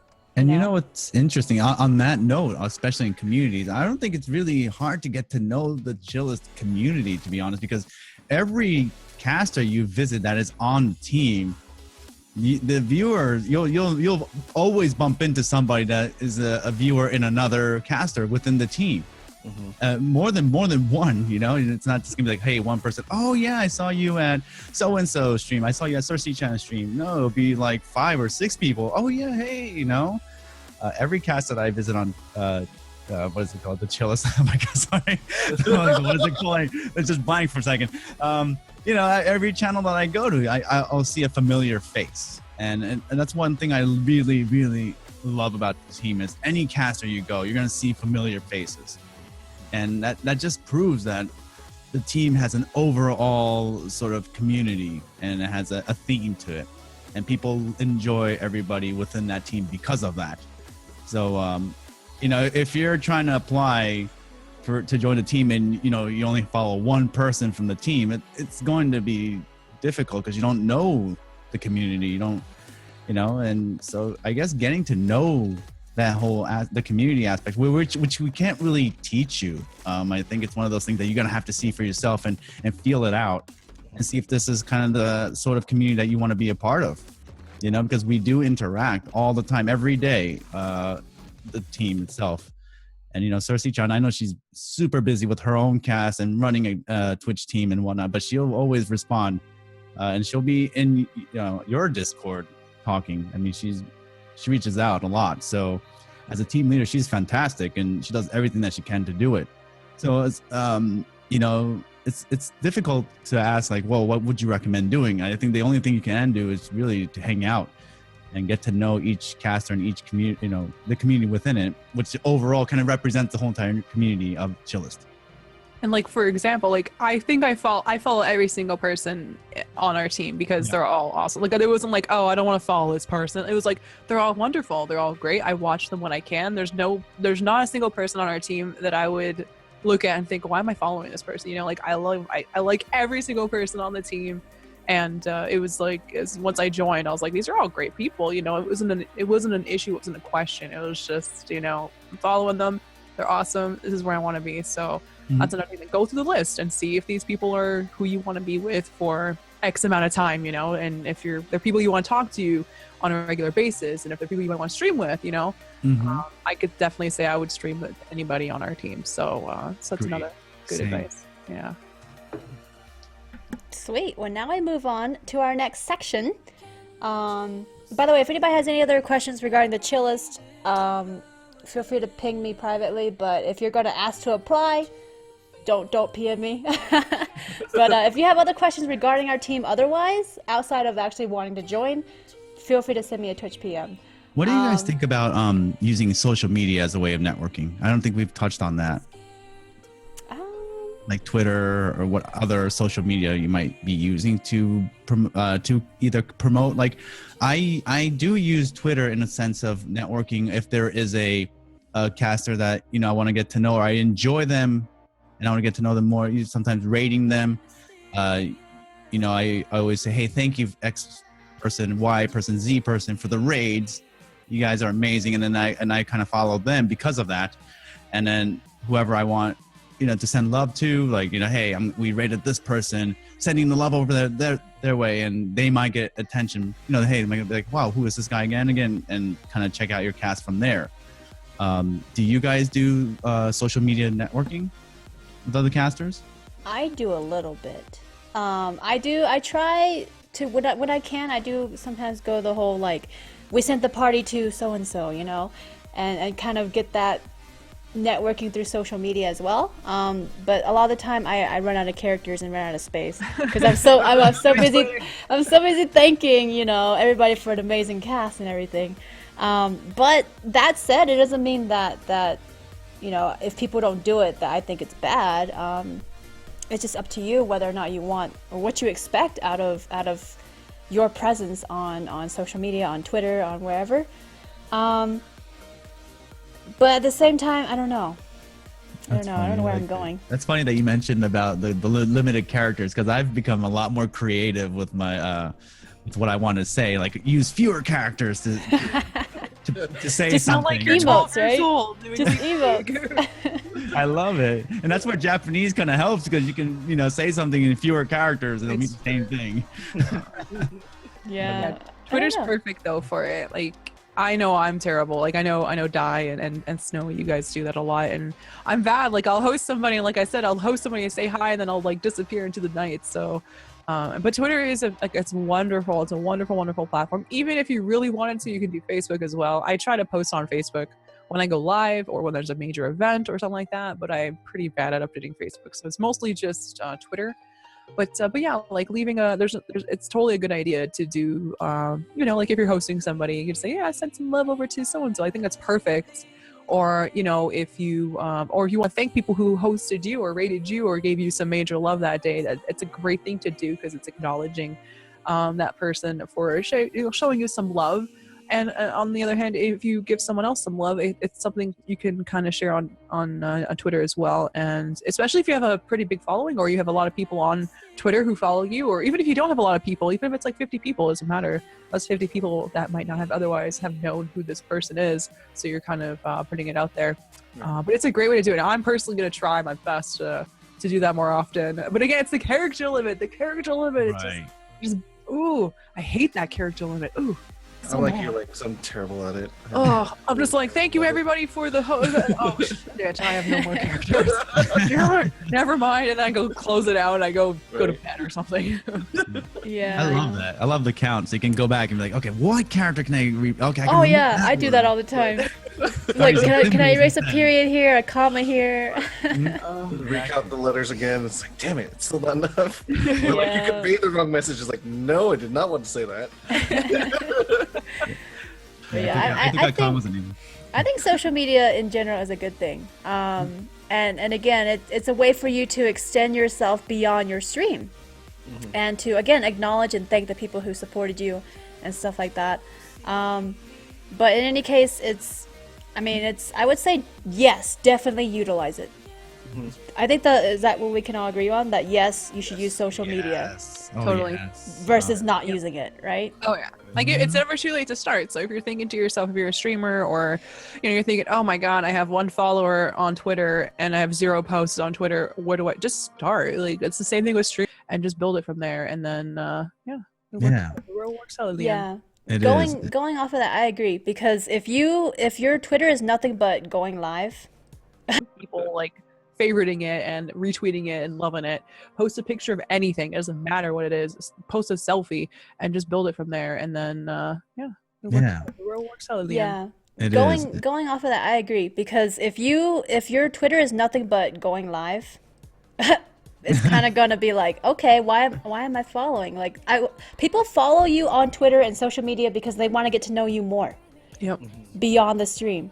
And if all your stream says is going live, I'm live, come here, twitch.tv/whatever, it's kind of like, well, people don't have that incentive to follow you there when they can simply turn on Twitch, notifications, or, things like that. Definitely use your social media beyond the stream. Like, I do it all the time, even if people don't want to see my face on a day off. I tweet selfies, Aw, I post things like, I just went and watched this movie, things like that people can relate to, because they want to know what you're like outside of the stream. And if you become this personality that they can also relate to, that's going to strengthen the bond that they have with you. And they're going to feel like they can relate to you better, and then hence they'll spend more time in your community because they like you, and you're like, you like the same movies they like, things like that. Highly recommend it. Yeah, you can follow mine for cute animated gifs of Spoonie. Her expression. Spoonie is so gifable, though. She is. Oh. But in any case, I guess moving along because we have a couple other sections and we wanna get to those. So the next section is convention networking. So conventions are a thing, you know, especially nowadays with Twitch becoming bigger and bigger. You have stuff like PAX, you have stuff like TwitchCon now, you know. So let's see here. While not everyone can attend conventions, there are definitely great ways to network as well. What conventions, let's start out with this question. What conventions have you attended as a Twitch streamer? Those of us here on the podcast.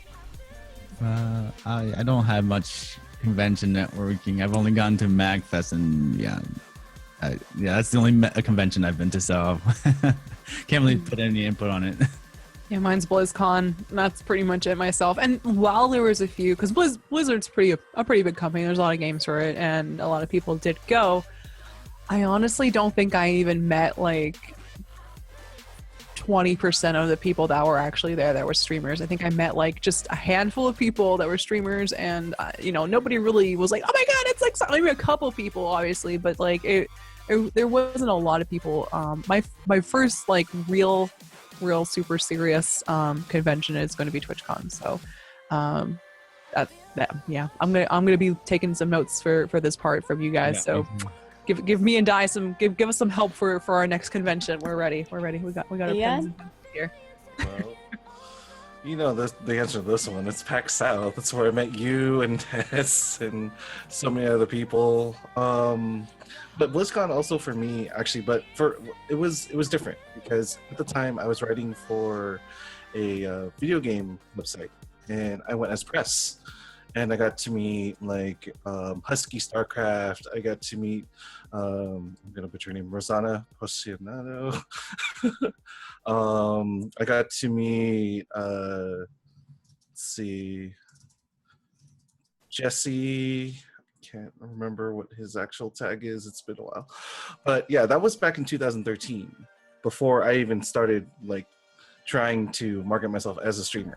This is just me writing articles about like YouTubers and streamers that were there, you know. So yeah, I mean, they're a great way for meeting other people. I got to meet Magamu at PAX South through Snowlit, so that was awesome.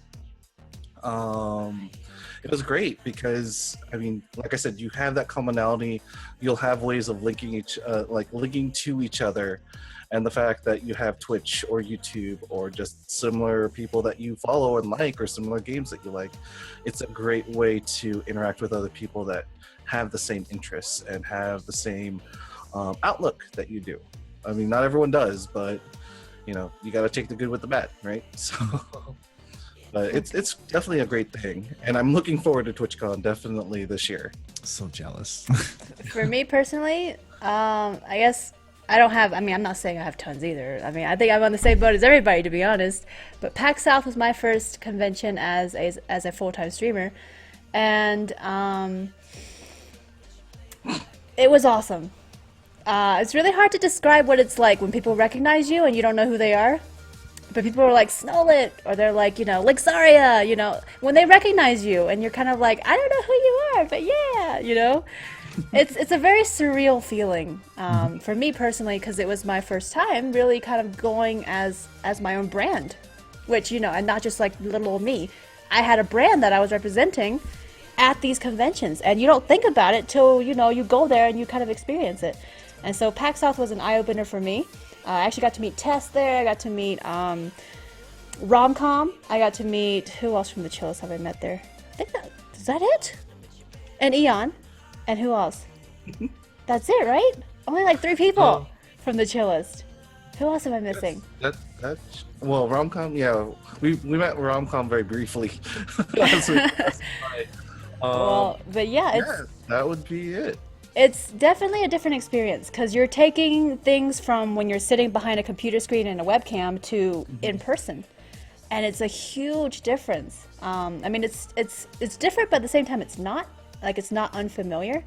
But I guess moving on to the next question: do you have experience networking with game developers, or stream-related developers, especially at conventions?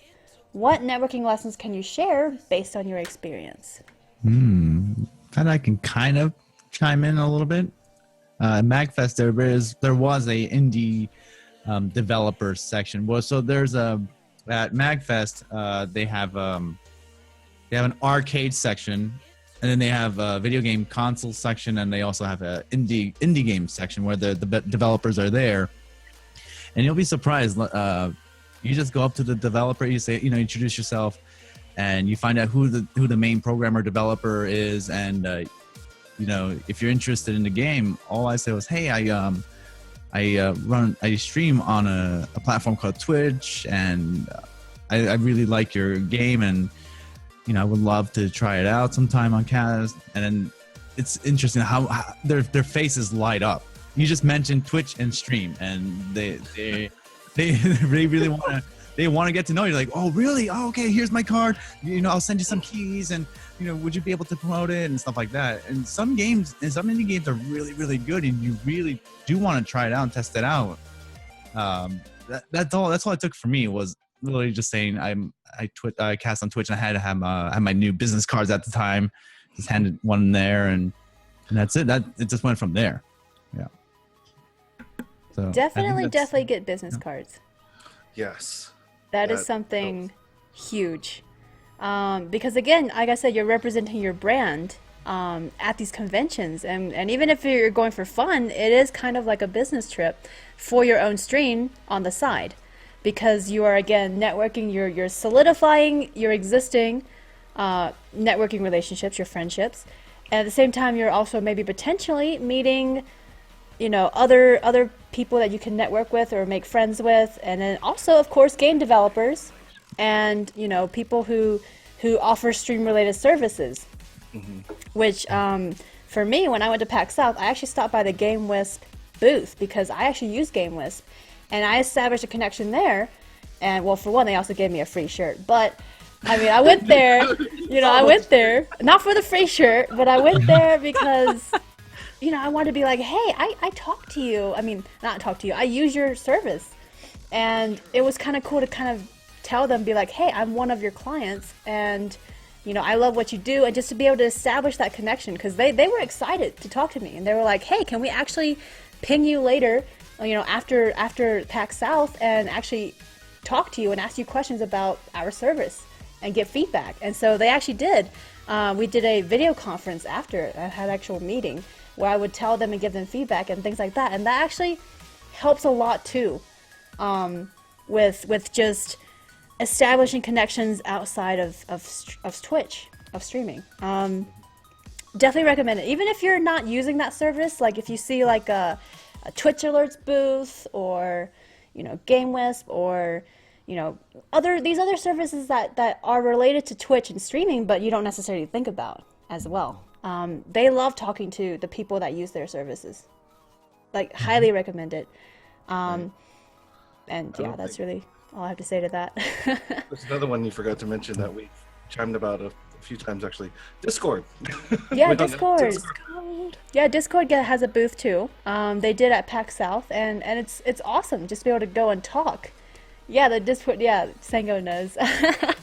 But it's just a lot of fun, And for that reason, even if you don't pass them out to other streamers at PAX or TwitchCon or wherever, make business cards.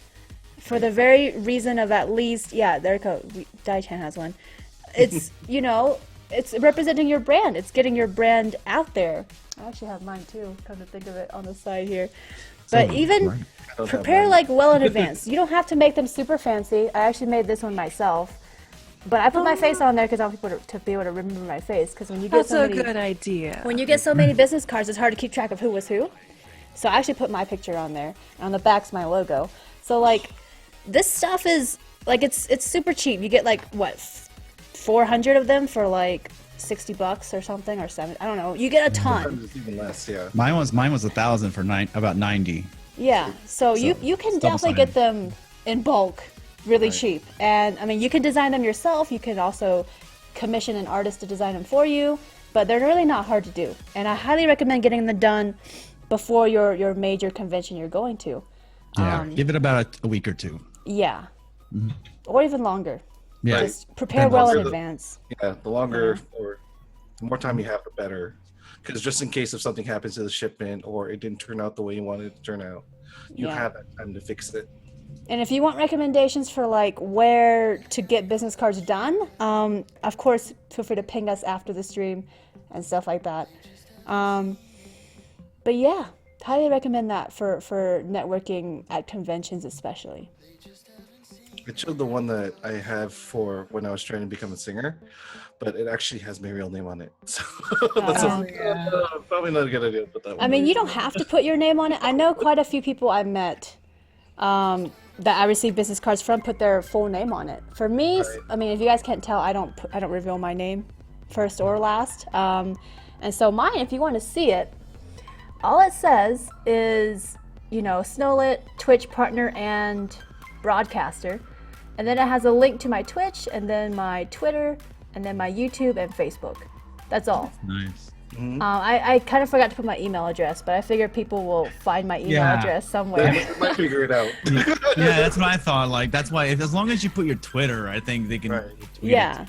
As long as you have your business email somewhere, and then, that's really, you don't have to put your full name. You can if you're comfortable with it. For me personally, I didn't want to. But highly recommend that for whatever you end up doing, Whether How many you're, did you guys bring to the conventions? I only brought 100. I Did you didn't run even give out? Nope. Oh, okay. Okay. So it should be fine. You can bring all of them, like all the ones you order. All 1,000. But I actually, this pack holds like 50, and I didn't give out all 50. So I mean, that said, you don't want to be passing them out like free candy. I mean, you want to make those meaningful connections and then give them the card. You don't want to be like, oh, here, I'm gonna pass them out, leave them on the table, throw them here, throw them there. Like, if you do that, there's no meaning to it, and you're gonna waste your money. So, make a meaningful connection before you give the card. That's my suggestion. But there are people that I've seen that left them all over the tables at the communal dining areas and stuff like that, and I was like, don't do that. I was just like, what? Yeah, I mean, if you're just introducing yourself, you can just give one. I think, it's like in business, it's like, hey, I'm so and so, nice to meet you, kind of thing. Even then, Yeah. So but yeah, don't leave them out. That's just wasting money. yeah. Yeah. So I I've wouldn't always been recommend doing taught- that. Oh, sorry. Sorry, keep going. The way I've always been taught, especially when you're networking face to face, you give the card before you leave or before you end your conversation. That way, like you said, it builds that meaningful relationship. You're talking first before you talk business first. You kind of establish that friendship, that little connection first, and then it becomes about business. So that way it shows that, okay, he's a great person, but he's actually serious about what he's trying to market. In this case, it would be yourself. So it's from the standpoint that I've been taught when I was asking other people for advice when I was networking as a singer. You want to build that connection first, make sure that it's someone that you're willing to do business with, because you also have people that you find out after meeting them you don't want to do business with them. And it's nothing personal, it's just it may not fit what you were thinking that they were about, so that's why you want to avoid just giving your card right away, because at that point you kind of open that business line when it may not be something you actually want to seek further, but they may want to seek further business with you, and you don't want to put in that situation where you got to turn them down later on. Well, I guess it's different on Twitch than becoming a singer, I guess, because singer will be I guess like either dealing with like management or venues and stuff like that. I guess it's a little bit of I guess it's a little different than on Twitch. Yeah. Well, also that said, after a convention, I don't know how likely it is for people to actually go through their business cards that they received. Because I mean, some people do, but then other people don't. A lot of people actually don't. They almost just kind of collect them, because I mean, I gave out my card to quite a few people, but I don't think I heard back from every single one of them, and that's okay. That's kind of how it is with this kind of networking. And, I think whether you give the business card at the beginning or the end of your interaction, it's in the end, it's up to either you or them to make that move after the convention to contact and reach out. And if they don't do anything and you don't do anything, then no, whatever. Right. I mean, for me, I would say that if you want to be the one that wants to network, I would be the one that's gonna contact them. Even if it's just a simple, hey, it was a pleasure to meet you. And sometimes on the card itself, I write a little note of who did I talk to or what was it about. So if it's something about, sometimes on their the video card, their business card, it might just say like this company, this person, product manager or programmer. Like you wouldn't know what it was about. Some companies put the game that they're promoting on the card, so it's easier to kind of go back. But sometimes you don't remember. Some people have a very, very plain card. You don't remember what you were talking about. So if there's something that you can write as like a little memo, and then go back and just say, hey, nice to meet you. It was a pleasure meeting you. And sometimes, because they're busy as well, because they're trying to promote a product and et cetera, et cetera. So sometimes you have to be the one to do it. So in that case, I don't mind just shooting a quick email out. And, it's better than wait. You don't want to wait for something to happen, especially if you want that to happen. Right. So I guess it really depends on how much you want it to happen. And I think, Aeon, you would know as a singer, like, it's always about thanking them. You gotta show that you actually want to do it, and or at least open to the idea of working with them, or else they're just gonna, And it's a good point that you made to write a little bit of like what you discussed or who you talked to, because there are times where I've received a business card and it's not the person I talked to. It's because they ran out of their own business card that they had to use another person's that was there, but it's still representing the same company. Right. So you kind of have to, do that within yourself as well and keep track, because you don't want to go, hey, I talked to you about this and this and this, and that was not the person you talked to at all. Yeah, exactly. Especially like as a singer or performer, like if you're performing in a venue, there's so many things that goes on. You have music that's blasting everywhere, or you have other people wanting to talk to you. It's and conventions, if you're talking to a programmer, you're most likely you're one-on-one. Sometimes they're talking as a group, but not like in a music venue per se. So yeah, but still, I think it's a good idea to write some notes and just reach out. I mean, I don't think there's any harm of you being the first one to take that first step and reaching out to them. If they don't respond back, then hey, that's how it is, or maybe they're busy or just wasn't meant to be. But it doesn't hurt to just take a few minutes and just send it out yourself first. Yeah. Plus, it makes you look good. Mm-hmm, regardless. exactly. You've done your part, kind of thing, Yeah. Well, there you go. Mm-hmm. Anything else last minute on convention networking before we move on? If anybody has any last minute advice or experience or observations to share. I just say business cards, and always bring a little. Like I brought like a little messenger bag with me, so I had some. I don't know why I like taking business cards out of my wallet, even though my business card's circular, so it was kind of awkward taking them out. Like rolls, which is one reason why I got this, because it rolls around. You drop it rolls around the convention for an hour. Love it. Well, would you want to carry a pog case around with you? Because but the thing is, this is a little bit bigger than a pog. That's the thing. And you know what? Now I look at it, I regret not making it as thick as a pog. So you should have. People could use them as the slammers. Yeah, I know. Best way to market yourself, right? Next one. I will do it next time. We should all make ours. Like everyone on the Chillest, make like pog shaped cards. Yeah. You collect them all. Yeah. Gotta get them all. There you go. All right. Well, now we're going to move on to an interesting topic that it kind of relates to networking, but it's not strictly about networking. And it's, the other half of the title of the podcast about streamer social etiquette. And what I mean by that is kind of like, as a streamer, how do you carry yourself and compose yourself across all of Twitch in your interactions? And what's a yes? Like, what are things you should do and what are things you should not do? One of them, and probably the most common that you see across all of Twitch, is self-advertising. Right. Generally frowned upon. It's not like if you self-advertise, you get banned like across all of Twitch. It's not quite, it's not like a Twitch rule or Twitch TOS or anything, but it is very highly frowned upon. Right. Generally across all of Twitch. And we're going to discuss that and kind of discuss in general, how you should carry yourself as it relates to networking. Because what you do and what you say and how you act will, have an impression on people who see what you type and what you do. Because in the end, you have to remember you are a public figure. Whether you're a public figure for like 2 people or you're a public figure for like 200 people, people know you as somebody who is a public personality. And if you act a certain way in another streamer's chat or you do a certain thing in another streamer's chat, they'll remember that. That will stick to you, and you may or may not want that. But yeah, we're gonna talk about it. So. Right. Just imagine like you're going to someone's channel. Like, let's say you wouldn't go to a friend's party and say, hey, I'm about to have a party in like an hour. Yeah, so I can't really stay long, but I'm gonna have a party.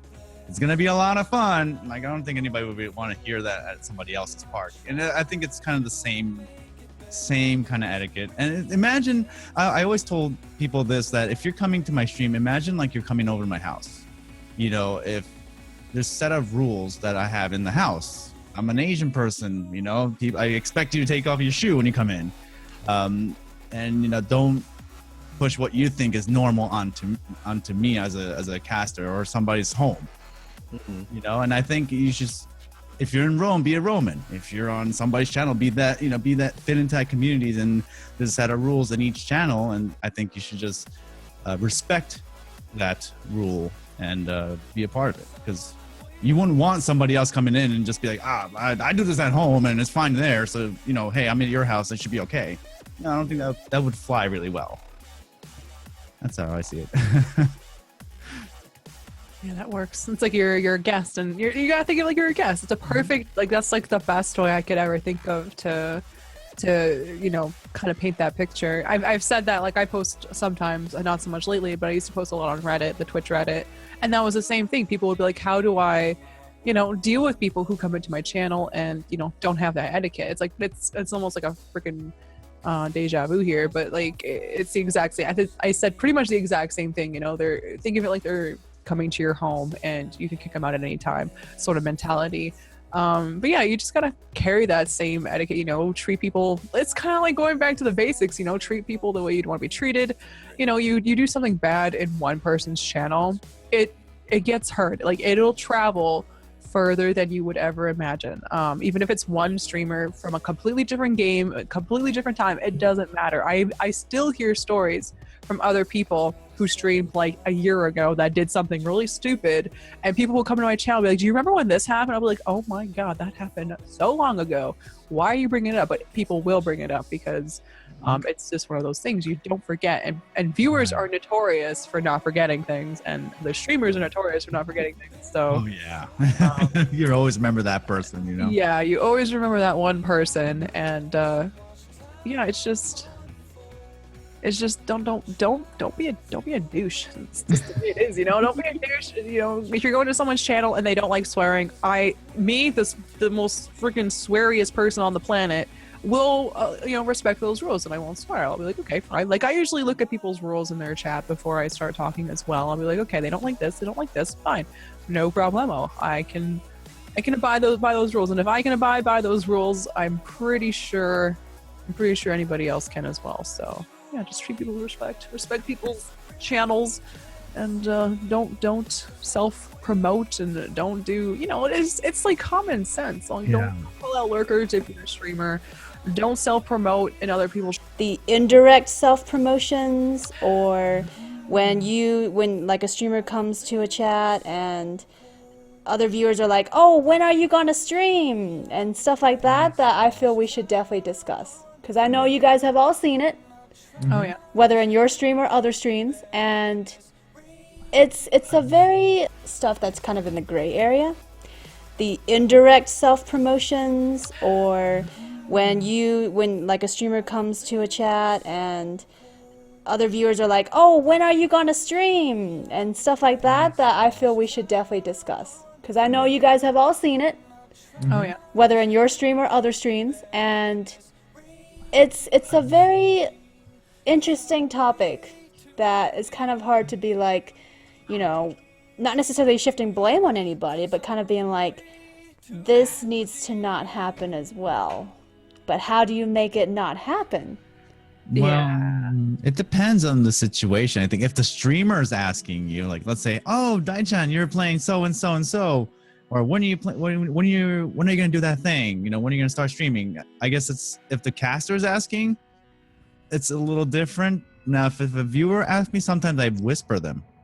That's better, because I know some people will say it out loud in the chat, and I'm like okay, whatever. But like I'm the same way. Like I just usually ignore it completely. Like I pretend I didn't even see it because I don't want to be like, oh well, I'm streaming, blah blah blah, because that's kind of rude. So I just Right. ignore. It's probably even more rude because I just ignore that person. Whispering is a good idea though. Mhm. Yeah, I think it's definitely different if the streamer asks. Like, if for instance, I have, like, you know, Spoonie come over and she gives a host, you know, I definitely usually shout her out, and I'm always like, you know, what did you play, Spoonie? And what did you last play? Tell me some, you know, give me some details, you know? How was that? How was your cat? Like, if I'm asking specifically, if the streamer is asking, I think that's fine. You know? And you know what? It's funny that you mentioned Spoonie, because if, let's say for me, for example, if anybody from the team comes, I don't mind. You know, I don't mind if it's some person that I don't even know that comes in and starts doing it. That's a little bit different. So I guess it really depends on the situation. Depends on the person too. Like if it's even if it's not somebody from the team and it's just like a fellow friend streamer or something like that, or another streamer that you watch on a regular basis, or they watch you and you kind of are following each other and you play the same game and they pop over, you be like, oh yeah, how'd your game go, and you know, how was it going, and you know, did you get all the good stuff, did you kill all the people, and kind of go on from there. But yeah, Right. Yeah. But also on the flip side of it, if you know the streamer does open it up for you to talk about your stream a little bit, don't selflessly promote from that point on either. You know, don't just go full ham and start listing every single event that you got going planned for that month. yeah. But instead, just kind of keep it to the tone of what their chat is going, and right, be respectful. You know, is like everyone has been saying here, you're representing yourself in someone else's stream. So if you put yourself in a bad light, everyone will remember that. You know, but if you present yourself in a good, positive way, respect the rules and hang out and be a part of the community just like everyone else, they'll remember you for it. Right. And I think it just goes back to treat people how you want to be treated, or like if you don't want something like that, don't do it. Right. You know what I mean? So I think it's just simple as that. If you don't want people coming into your channel and like advertising their own cast, you yourself shouldn't do it. You shouldn't, So I think that goes a long way as well. Treat people how you want to be treated. Is that right? Is that the right phrase? Yep. Yeah, That's well, there's one way. also, going off of that, how you carry yourself as a streamer in other people's chats. This has been something that has always irked me. I don't know if you guys feel the same, but it's always irked me. And but at the same time, they're a part of the community, so I don't know like where to draw the line sometimes. But people who would be like, "Hey Snowlit, how are you doing? I just finished my stream," or "Snowlit, I gotta go stream now. I'll talk to you later." And I'm just like, Happens a lot. because that is actually a pet peeve of mine. I really don't like it. And if they say that, I usually don't read that out loud. I just be like, okay, take care. I don't read it out loud. Right. I think that's a Same. good way to do it. That's the only way. You And- can't really purge that person for doing that. That makes you Right. look like a bad person. Yeah. I think you should just acknowledge the fact that all right, that's fine. I personally just say I gotta run, even if it is me streaming. I just say gotta run. Gotta run. That's Yeah, it. that's what I Simple say as too. Yep. But then there are also people who like to talk about their stream indirectly though. But they're always like, oh, I was working on overlays today for my stream, and they'll bring up these things. When you ask them, how are you? You're kind of just asking for like a how are you doing mentally, not a what were you doing, But the people go into detail, and they'll do stuff like, oh, I was doing great. I was working on overlays for my channel and my stream, and I was doing this and that on OBS, and you're kind of like, that's a lot of detail that I wasn't asking for. But you don't know where to be like, hey, that's not cool. But at the same time, not interrupt your broadcast to say that and to point that out. If it's like one sentence or one phrase that's kind of describing, I just kind of let it go. Oh, that's cool, and that's it. Just kind of end it there. Now, if they start typing more and more as the cast goes on, it's a little. Then I think usually the mods would say like, "Hey, okay, cut it out."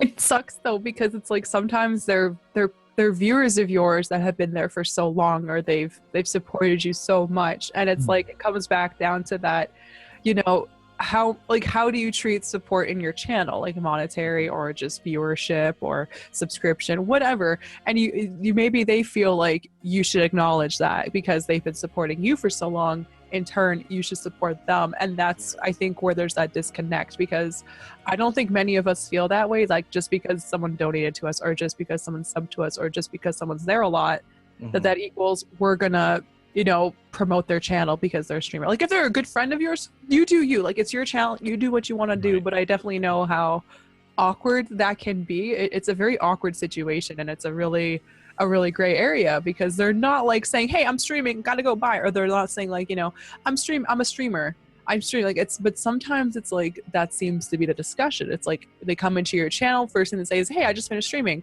oh hey, I was working on this for my stream, I gotta go stream now, bye. And then sometimes that's if you see a pattern like that, I think that's where you could kind of be like, hey, I mean, I appreciate the fact, and I had to do this on Discord just recently actually, and I've had to do it a couple times on stream too. It's like, I appreciate the fact that you're streaming, that's fantastic, I'm really happy for you, but this is kind of bordering like self-advertising at this point, and I'm gonna have to ask you to tone it down a little. And if they get offended by that, then that's not your fault. That's they just maybe misunderstood what they thought they were going to get out of you for saying these things, so they know what they're saying. Like I don't think people are like I don't do that, I don't go to someone's stream and say, I just finished streaming, I'm going to stream tomorrow, I'm working on this for my stream. Like I don't do that, and I don't think any of us here does that.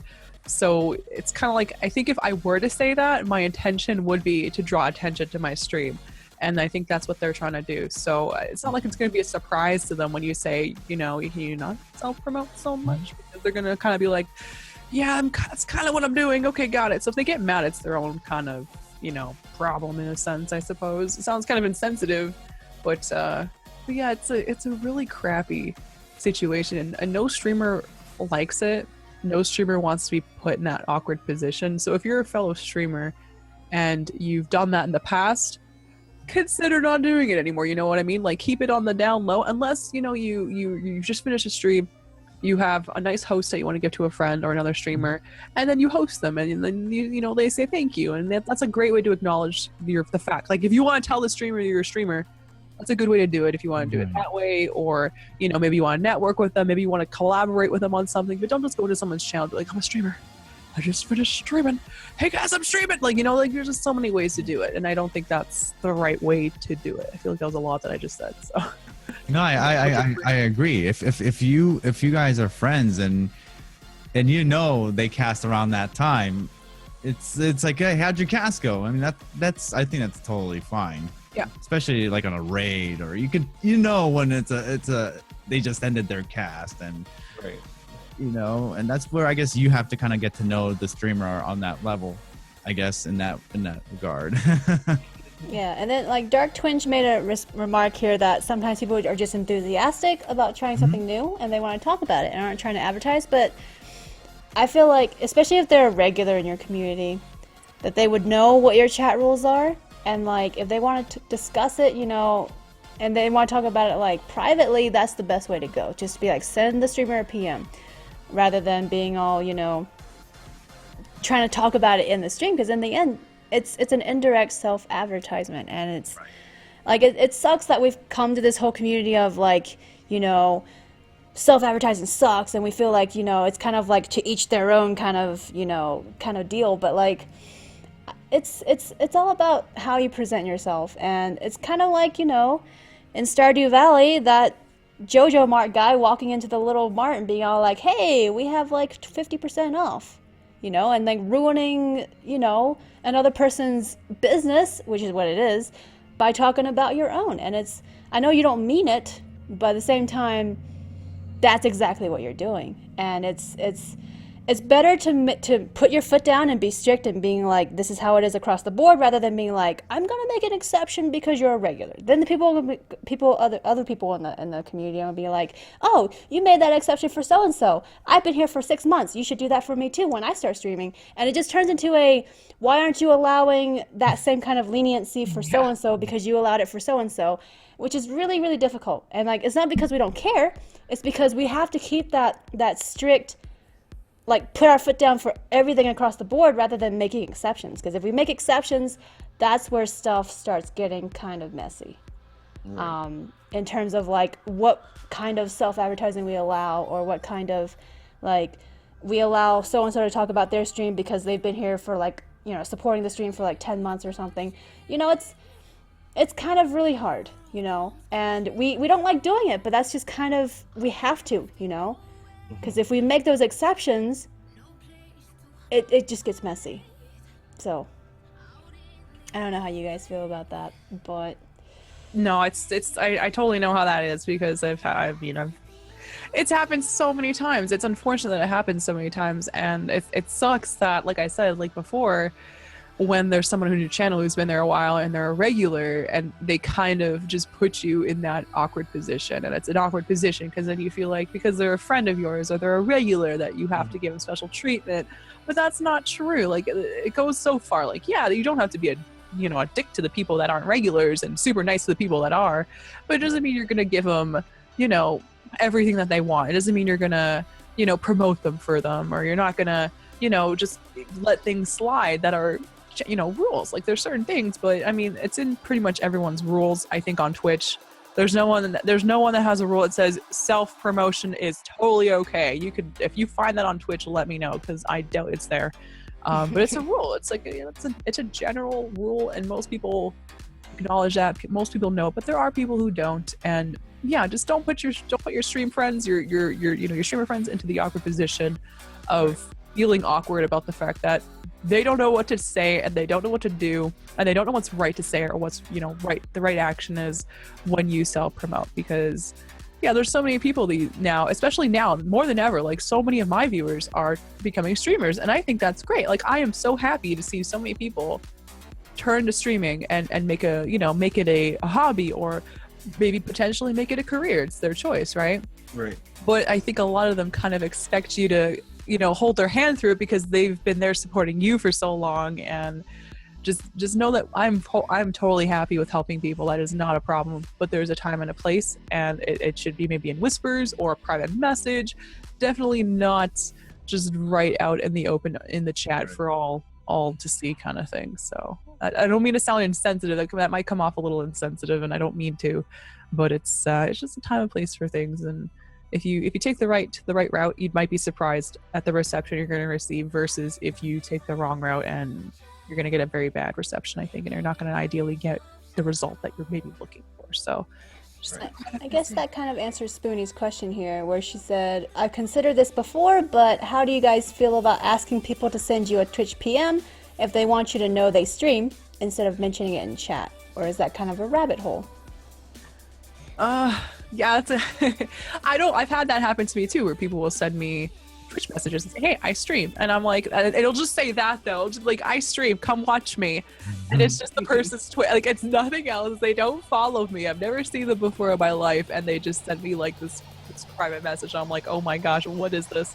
I'm not gonna lie, I probably delete the message after seeing if I know who they are, and I usually don't. So, well, it's all part of the context too. Like, you should present yourself, like, in a friendly way. Don't just give me your Twitch channel so I can go look at some person that I don't know, kind of deal. You know what I mean? Mm-hmm. So just conduct the message in an appropriate way, and maybe don't go to some streamer that you've never seen before and they've never seen you before, and just send them a message, say, here, watch my stream, because they're not going to watch your stream. I'll tell you that right now, unless they go to watch it and be like, who is this person? And then they'll realize they don't know you and probably delete the message. So private messages are perfect, but just don't send them to like 10 random streamers you don't know, because I get those messages, believe me, and I delete them pretty quickly. Don't do it. Don't be that guy. Right. Yeah, basically. Let's see, I'm trying to skim through chat to make sure I didn't miss any questions. We did have the whole, somebody mentioned, I don't know who it was, about how, hosts and how that turns into kind of indirect self-advertising too, which we touched on in the podcast earlier. And, in the end, I have people who host me who aren't even streamers. So I thank them regardless. Right. But I also don't go into detail and be like, do you host? Do you stream? Like, I don't go into crazy detail. And like, it's a great way to tell streamers, that, or try to tell them that you're a streamer. But I mean, I don't know about you guys, but again, I get a lot of people who don't stream and they just happen to host because they want to. Right. I get that a lot. Yeah. For me, I think if I know that they're a streamer, I don't mind throwing a caster command. I do that with everybody that casts, and it doesn't matter how big or small they are. Me, I don't mind. I don't mind them say, "Hey, thanks for the host. Can we have a caster command?" Yeah, I mean, I'm sure you guys heard me say it all the time. I feel like, I've been there before, and it's kind of nice if they really legitimately want to host because they like your cast. I think they deserve it. So I don't mind anybody that comes in if they in fact cast. I know I can kind of see who doesn't and who does, and if people that don't, I just say, hey, thanks. And if I know that they are a caster, big or small, I would say, can I have a caster command? And I think for me, I believe that everybody has a chance to be heard, and it's up to the chat if they want to check them out or not.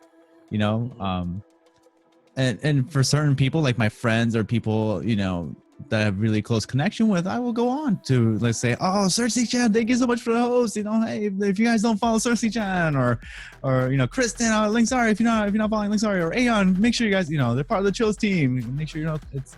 So I guess there's like that boundary there. Right.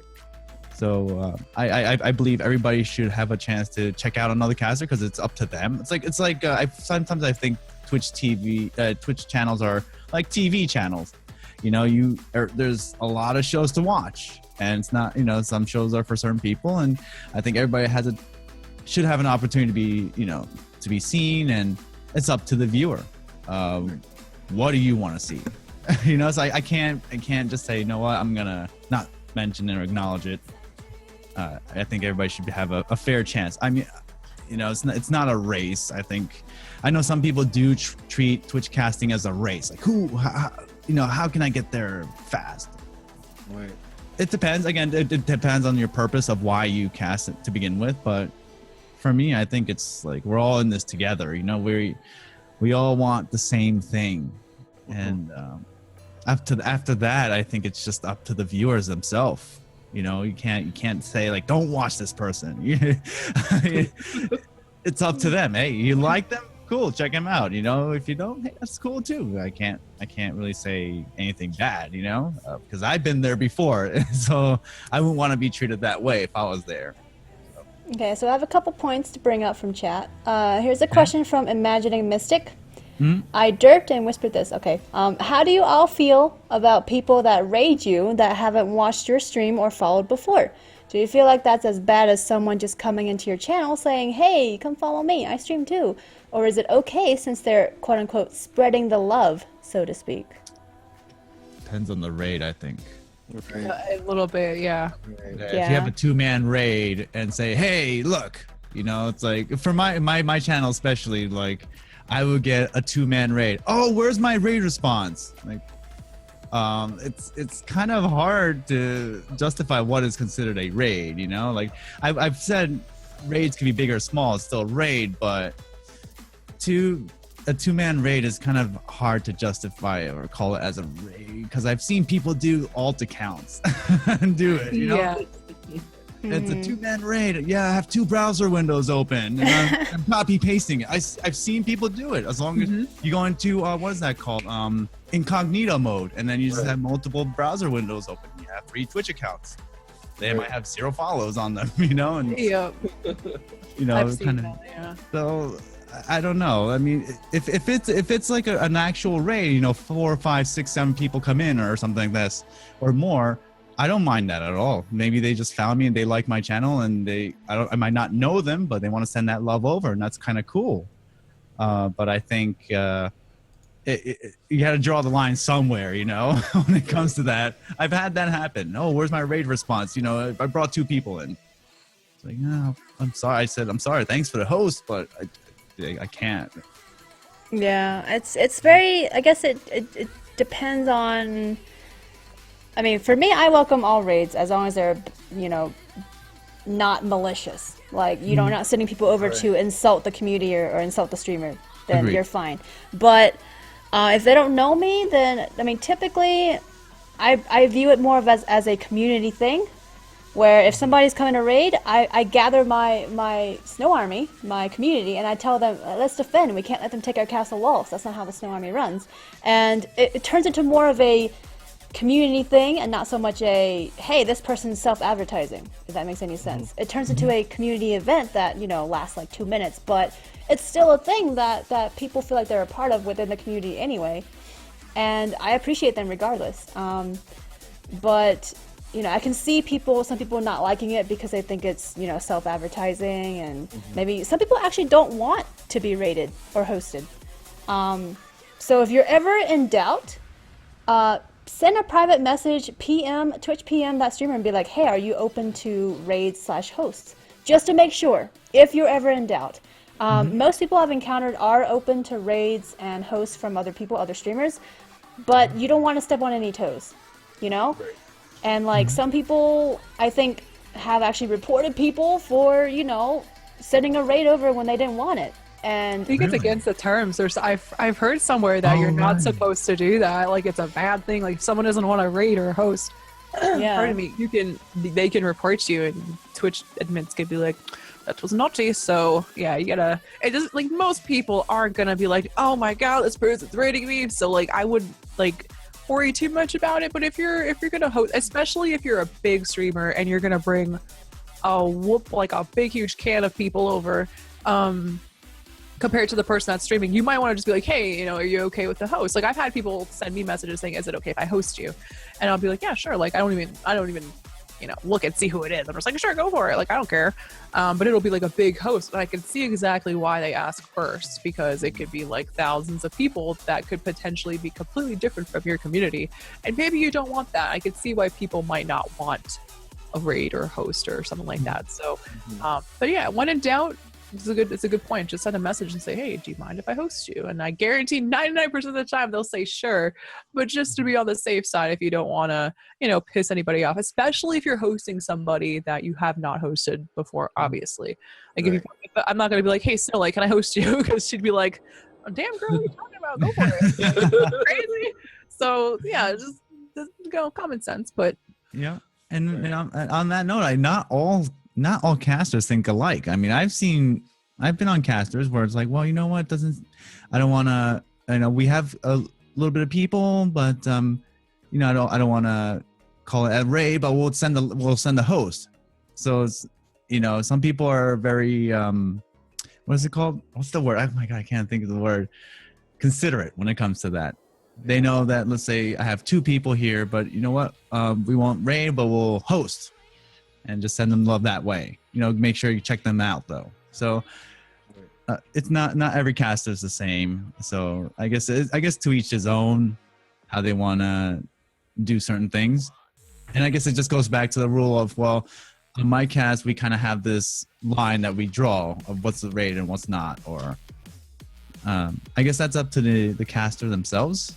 Because I mean, I can't do the Dictator raid response every single time I have like a one-man raid. Hey, where's my response? You know, because it does take time. It's I don't mind doing it. Just it does take time. It's at least a minute. And if I want to do the intro and stuff like that, some people's raid responses are just simply, you know, hey, thanks so much, raiders, welcome, and my name is XYZ. I do this and I do that. Welcome. Hit the follow button or sub button, whatever, and that's the end. But for me, it's like I have a different way of doing raid response. Right. So I guess it really depends on the individual. Yeah, like for me, I always thank for every raid, whether it's big or small. And if I know them personally, I'll shout them out too. But if I don't know them, then I won't give the shout out, but I will still thank them. And there's that to keep in mind too, that Right. if you Exactly. send your community over, do not expect a shout out, especially if they don't know you.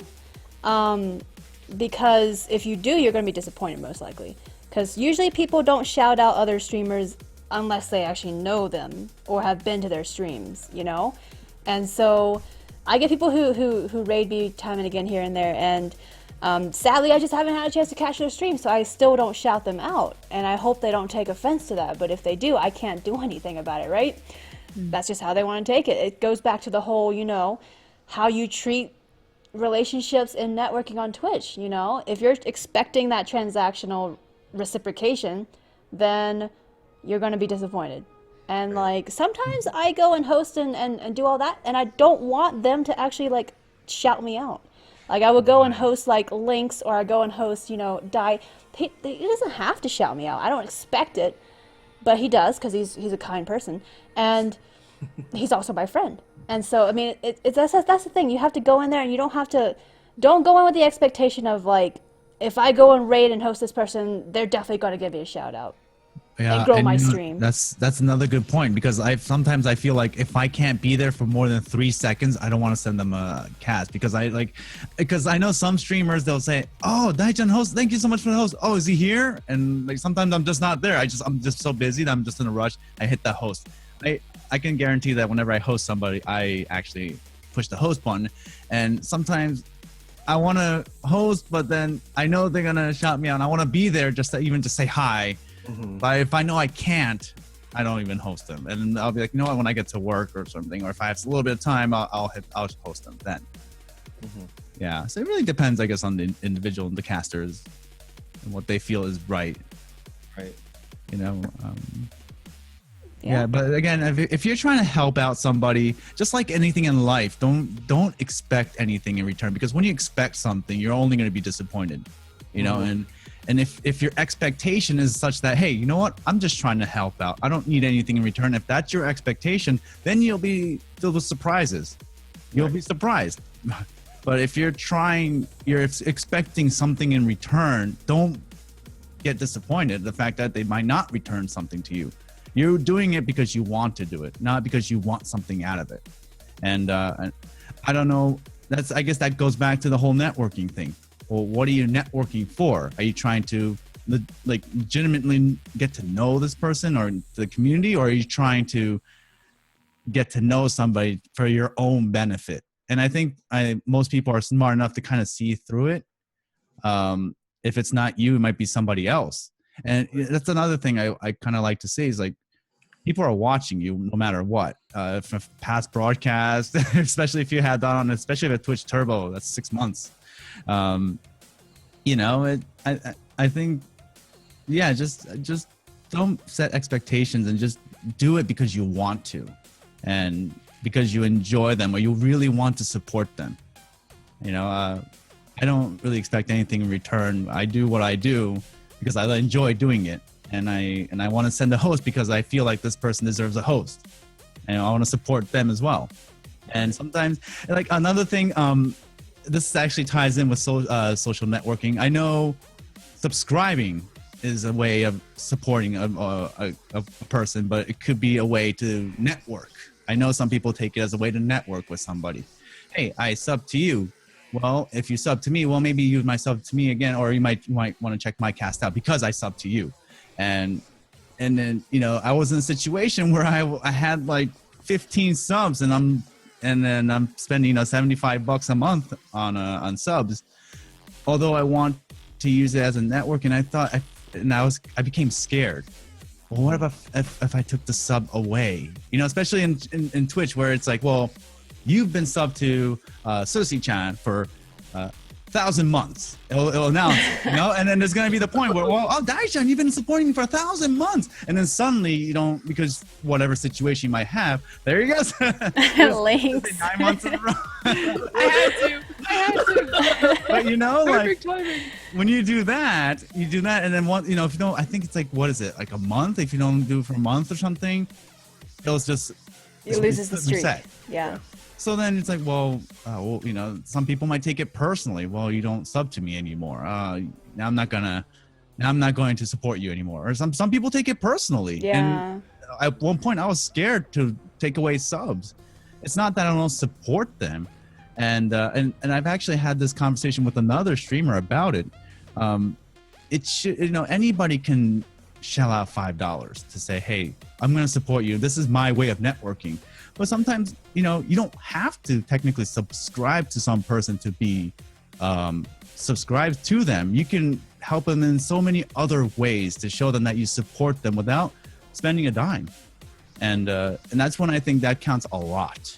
For me, the way I network sometimes is, hey, you seem to know your audio stuff. Can you recommend me this? What do you do with this? And hey, I enjoy the cast. I might not be able to subscribe to them because I funds or whatever. But if I can help them in any way, OBS layouts, or how do you do this? Well, what do you do for sounds? How do you do this? Or what kind of effects do you do? How do you get that sound? Even if like knowledge, something that you can't buy with money necessarily. That's a good way to support another caster. And I've gotten comfortable with that. So, that's a great way to do it, though. Same with like retweeting on Twitter or hosting or shutting somebody out in your stream at random. Like that's a great way. Like I would love to sub to every streamer that I watch or that I really enjoy. There's just no money for that. Like it's impossible, and nobody should ever get upset because a certain streamer isn't subbed to you. Like if a streamer comes into your channel and they're talking to you and they're making conversation and they're being friendly and they can't sub.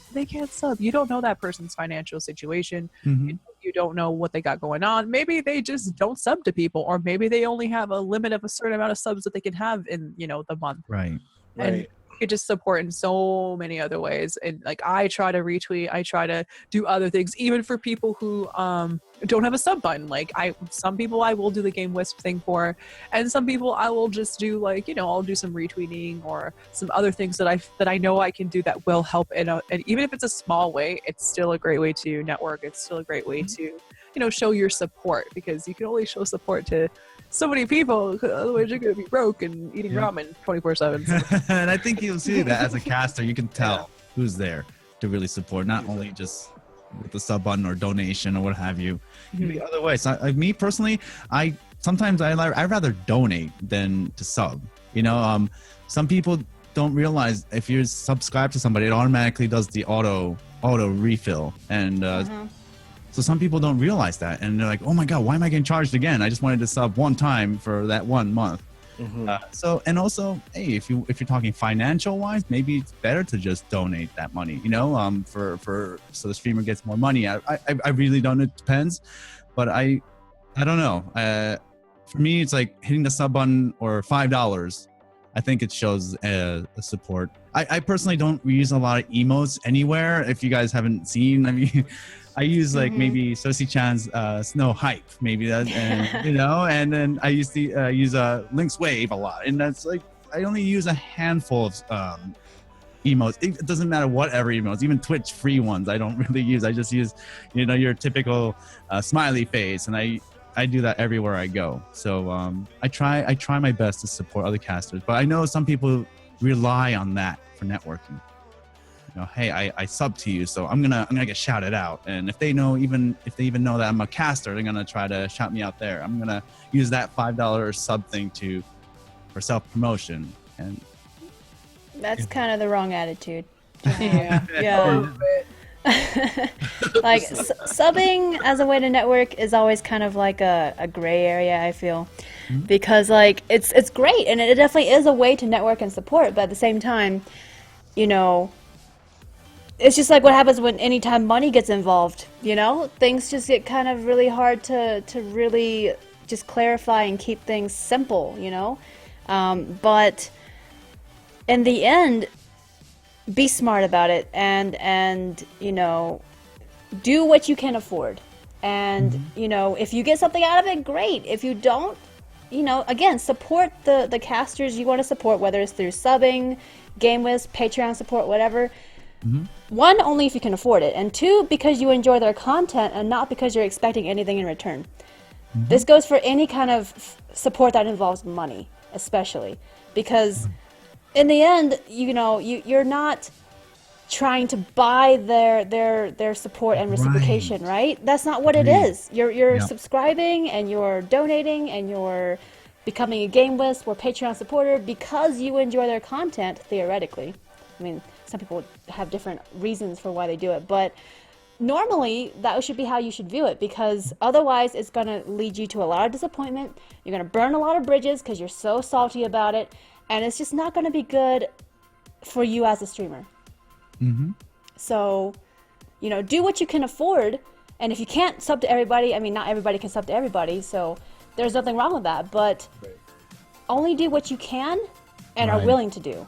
Yeah, And- you're gonna and burn don't yourself force out it. if you don't Yeah. be careful. You're gonna burn yourself out, especially if you're one of the, like, I used to do that. Like, I would try to hit as many channels as I can, just to even say hi and stuff like that. And before you know, you spend like 3-4 hours to just, you know, just converse, and then before you know, oh my God, and then you're sub to all of them, and then before you know, you have to cast, and then after casting, you do the same thing, and you burn yourself out hard. And then when that happens, your presence is almost gone from those channels because you can't make it because you're so burnt out, and because financially you're burnt out, then you lose all the subs, and you kind of like you just set yourself up for that. You kind of dug your own hole, and I know I've ran into that myself. I'm gonna admit to that over a year ago, and that's why I've kind of stepped back from it, and for me, I've tried to find other ways that I can support them, especially if I do support the caster, whatever it may be, even just a simple feedback of hey, it seems like your microphone's a little bit low today. The game seems a little bit loud. You know, have you changed something or something? They retweet on their Twitter. I'm like, who is this? And I check, and I'm like, I've never seen this person, but they keep retweeting, and they're just like lurking in the channel. And I don't. Of course, you're not supposed to shout out lurkers, so, you know, I don't do that. That's another thing. Don't shout out lurkers. Don't do it. It's the worst. I'm like the biggest lurker ever. Some people don't even say a single word, they retweet on their Twitter. I'm like, who is this? And I check, and I'm like, I've never seen this person, but they keep retweeting, and they're just like lurking in the channel. And I don't. Of course, you're not supposed to shout out lurkers, so, you know, I don't do that. That's another thing. Don't shout out lurkers. Don't do it. It's the worst. I'm like the biggest lurker ever, and I'll just be like, I'm not a huge fan of bots and chats that are like, hi person, thanks for joining. I'm just like, and I just run for my life. So like the odd chance that, you know, the time that I do have to enjoy a stream, like I said, I like to listen. I'm a good listener. And I like to listen to streams, and I just want to chill. And if I feel like I can give to the conversation, I might say something, but sometimes I don't like saying stuff because some people might know who I am, and it's like, oh my God, it's like, oh my God, I know who you are. Oh, you're a streamer. And it's like, oh no, I just wanted to say something about this, and that's so. If you do that for people, that's fine. That's just me.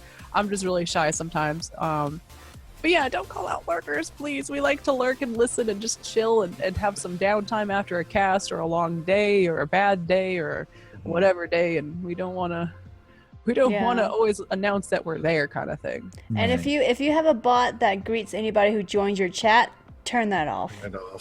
Just turn that off. You're going to scare away more people than attract more people. Like, I know it can be rough, especially when you're first starting out streaming and you don't have that many viewers, and you're like, how do I know when somebody's here? Just don't do it. Like, that's the thing. Don't look at your viewer count when you're streaming. It's so tempting to. But don't look at your viewer count, because if you do, you're going to be obsessed with that, and you can't focus on the quality of content you produce. Instead, you should act like you're streaming to like 100 people at all times, no matter what your actual viewer count is, because otherwise you're going to get really, really disappointed and obsessed, and it's going to be bad. So don't scare away people. Don't scare away people. I've been there. Because like I was telling you earlier, like it took me 3 months to get 90 followers. I just jumped in I wasn't really aware of what I was doing, and every time I saw even one person, I was just like, hey, how's it going? Because I had an IRC in my chat, and I saw one person's name come up. I'm like, I'll admit it. I'm done there. Oh shit. And some people respond, some people don't, and they go away. Right. But I guess it worked at that time because some people did respond to it, and so.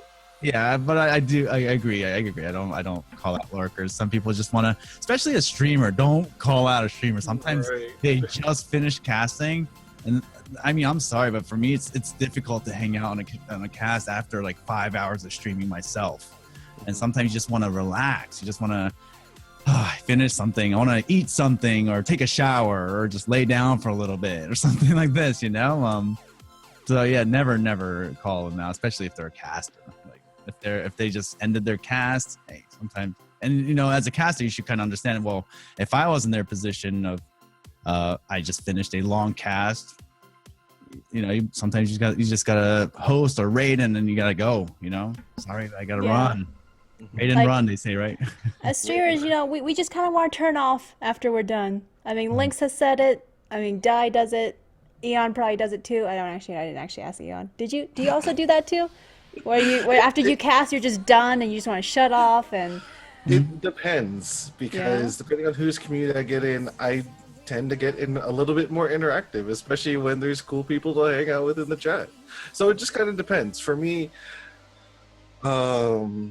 if it's really been a long day and the last thing and I've already done my stream and everything, then okay, maybe, like, especially during the week, I'm probably not going to be staying up for much longer because I have work the next day, you know. But if it's Friday night, Saturday night, you know, and I got done with mine, but you know, the person that I jumped into the stream and started lurking, they either say something that intrigues me or someone in their community starts saying something that I want to chime in on. It just kind of depends.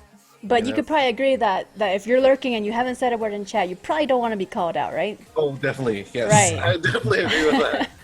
And Because- I've been guilty of that, like starting out, calling people out and just like, oops. Yeah, I mean, I've been in streams before where they either have the bot mention it or they somehow are like spying on the viewer list and refreshing like every 2 seconds or something. And then, most of us, we probably like to have streams on in the background to kind of relax and unwind and not actually pay attention to, but just to have something on for background noise or just to, which is not bad. And then you suddenly hear, oh, Snowlit, how's it going? How was your day? Thanks for coming by the stream. And then you're just kind of like, then you have that weird, awkward situation where you're like, should I be responding or do I just ignore it? Right? Chad, you're AFK.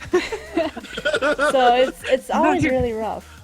So don't I put wish they people in had that that option. awkward situation. That'd be 'Cause it kind is of cool if you awkward. see your viewer You're listen, offline. see who's on. Yeah, who's actually like away or like IRC did used to do. That would be kind of nice, actually. That would help a lot. But yeah, well, okay. In my defense, when I first started, when that first happened, I had no idea the bot did that. So it was turned on already. So I was like, oops. We forgive you. Yeah. So You don't know till you try it, right? Trial by Exactly. fire. Yeah, exactly. You gotta keep seeing what works for you and what doesn't. But you won't know until you try, right? live and learn. Now we Yep, have a question here. Hold on. From Smarmy Dolphin. Speaking of lurking, what about if you follow a streamer and the bot thanks for the follow? It's the gray area for lurking. How do you guys feel about that? You don't have to respond to it. That's just the bot. It's automated, so you don't have to respond to it at all. Right. That's like any other. It's like any other follow alert that happens. Sound or not. Like Cersei-chan has the cat. You don't hear anything, but you see it. For me, it's hard giggling. But I can thank you, but doesn't necessarily mean you have to respond to it. Yeah, it's just another. It's like especially the text ones, like the ones in text or in chat as well. That'll be like, "Thank you, so and so, for following. Here's some, whatever the currency is. A lot of streams have a currency system. Here's some currency for you. Go rob a bank, kind of thing."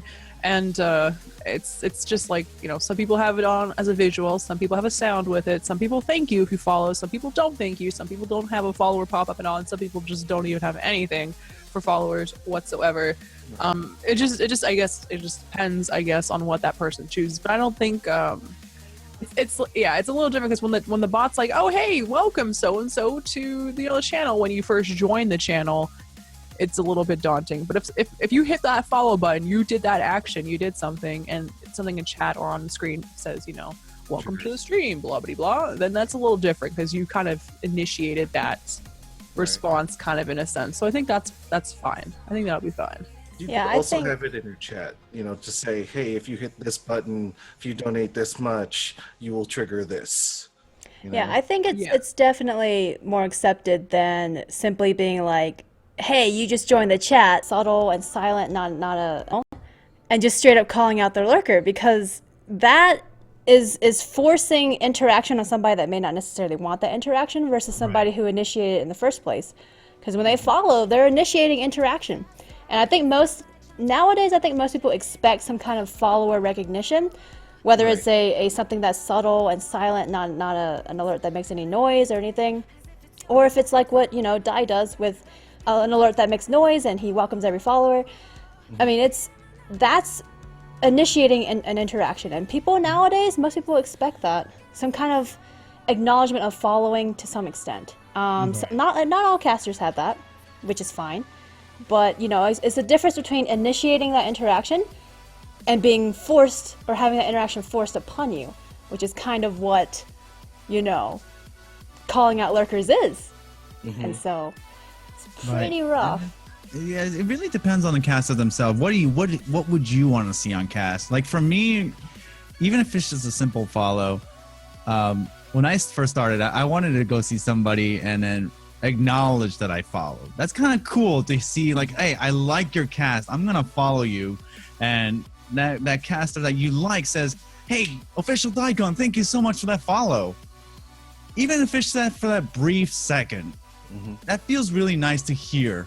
That's a way for them. It's like a personal greeting for you, and it's something that you don't get everywhere. And some people just want that greeting. It doesn't necessarily mean that the person that followed doesn't have to. You have to talk. It doesn't. There's no pressure.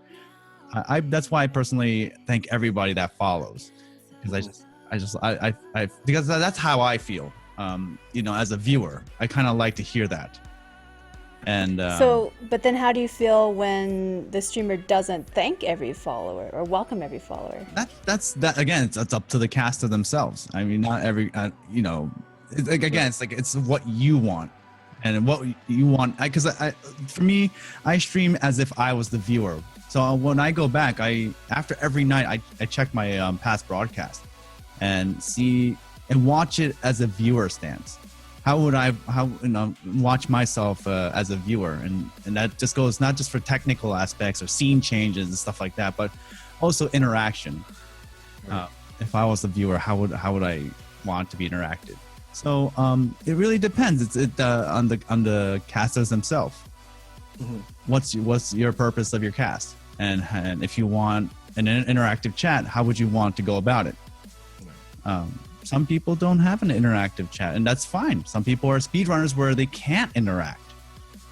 It really depends on the purpose of your cast, I believe. I just wonder, because I know that, Lynx does this. I know Tess does it. She's hanging out in chat. And I do it now, too, where we acknowledge followers, but we don't thank for every single one. But we do have a little pop-up that's kind of subtle, right? And I just wonder, how people feel about that, Nothing versus... I don't think there's anything wrong. Nothing either. I think it's fine. I think it's very simple, and the thing is I think a lot of people expect, like, there's, I don't know, it's hard. There's certain people who expect a certain amount of acknowledgement, and there's some people who accept like none. They don't care. They're just like, I want to follow you. I know I have people who donate to me, and they don't even say, I don't think they've said a single word in chat, and that's fine. That's their prerogative. That's what they want to do, and that's fine as well. Or, yeah, I've had more people complain that I haven't said, like, welcome to the stream, so and so, when they follow, that people complain about saying, how dare you welcome me to the stream, you know what I mean, like when they follow. So and it's sometimes like certain games or certain times of the year or certain whatevers, you might get a very, very large influx of followers for the cast. It happens. Some games, like, you play, you get 2 followers. Some games you play, you get 100.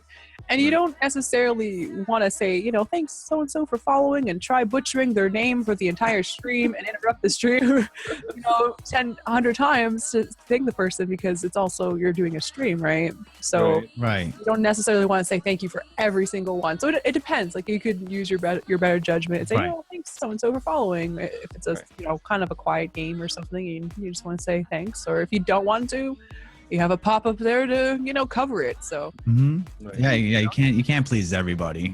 You know what I mean?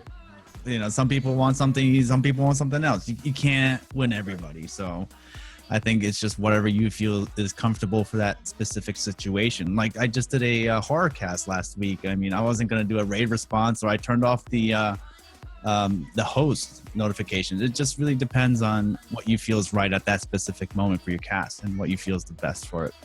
So, yeah. Just do what you feel is the best, I think. Yeah. I mean, And- there's a saying.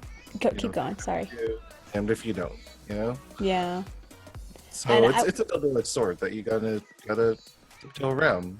You can either do it and please a lot of people, or you can not do it and please another group of people that, you know, have a certain look for it, you know? I mean, I kind of look at mine as conversation starters. A lot of people don't hear a Hadoken out of nowhere, and let alone get on a Hadoken that actually hits them in the face instead of you. You know, it's just things like that. You know, some people appreciate it, some people don't. Some people are like, it's a great conversation starter because, oh, you like Street Fighter? You know, I love you from Street Fighter. You know, things like that. It just, you kind of got to go about it as some people will like it, some people won't. Take the criticisms as they come, good or bad. You know. And I would say also just to like gauge how it's going. Like if you're getting a lot of followers, you know, which I've had moments, especially in my streaming career, where like, especially back when I was streaming a lot of Warframe, and there would be like these huge updates, and I would be among the top streamers, and there would be like 400 people watching, hitting that follow button, one after the other, just, you know. And so it's like if you were stopping to welcome every single one, you literally can't play the game. And so like you have to gauge, like if you're getting spammed by follows, you definitely don't want to be interrupting the quality of your content just to do that. At the same time, if you're having a quiet night and you know you're getting maybe one follower every hour, yeah, do it. You know, create conversation, because again, they're initiating that interaction by following. Yeah, I mean, for me, if I get a raid where even you know 10, 15 people, let's say, follow, sometimes I wait because I already know. You know, I'll just keep talking, and then once it calmed down, I'll say, well, here, this person, this, because Moobot actually shows you a list, or even Twitch alerts actually. As long as the whole list. Then I just go down to a whole list, boom, boom, boom, boom, boom. Thank you so much for hitting that. You know, like, you know, I know there's different ways around it, I guess. You know. Yeah, you can definitely just like, you know, accumulate a list and then just, you know, read out the short list. You know. Yeah, like you said, it depends on situation. You always have it. And it also Go with depends the on your flow. situation. Like, you know, for me, example, last weekend I was drinking. I was taking shots for donations. Yeah. When you're about, you know, half a bottle deep of Bacardi, and you're like getting 5, 10. Oh my god, the follows are still going. Yeah. Your screen is blurry already. It's a little hard to thank and, you know, not slur for one. Yeah, sometimes I just go to thank you so much for everybody that followed. I mean, sometimes Perfect. you can't. You know. You could do that. That works too. I'll just be like, thanks so much, guys, for all those follows. Right. Appreciate it. Like, it's appreciate. Like, it just, at least you could be like, acknowledge anybody that's sitting in the chat that maybe hit that follow button. They'll maybe feel a little bit better and not be like, this damn bitch didn't say thank you. Yeah. You might calm them down a little with that. So, Yeah. I And I agree think the with chat that. can also, I think the viewers can recognize that too. Like, there's a lot of follows coming. I don't think they can really keep up with it. yeah. Yep. I think that works out. Any other last comments before we move to our last question of the podcast? No. I'm good. Okay, this is Sorry. this is actually from Celestix, a fellow Chillest team member. Yes. And I guess this is a nice wrap-up question, but what is your main goal with networking? To make connections in the hopes of growing your stream, or to be more social with the streamer and be a dedicated viewer? Do you think networking should be more one than the other? Of course, they play hand in hand, but generally most streamers are opposed to self-advertisement in their streams. That's in the podcast notes section. Yeah, I see that. It's a little extensive. That's a little. Sometimes I don't even think that way. Me personally, I just if I feel like I like the person, I like the cast, or like we have something in common, I want to get to know them. I don't really see networking like that's. It's like, what's your purpose? What is it? It differs from everybody, you know. Some people just want to network to grow numbers. I'm not saying that's a bad thing. If that's your purpose, that's your purpose. For me, it's I think it's more or less about quality over quantity. Me personally, if I find if I can learn something from somebody, or if I love how they cast, or anything that really catches my attention, I want to get to know them. That's it. I don't really going back. I don't really expect anything in return. If they come back and they want to network or they want to talk, so I'll send that message out like we were talking before, Twitter or email. If they respond, they respond. If they don't, I don't expect a response. But I guess showing appreciation, or if I can learn something from them, or if I want to get to know them because they just seem cool, that's it. I think everything else kind of does itself, you know.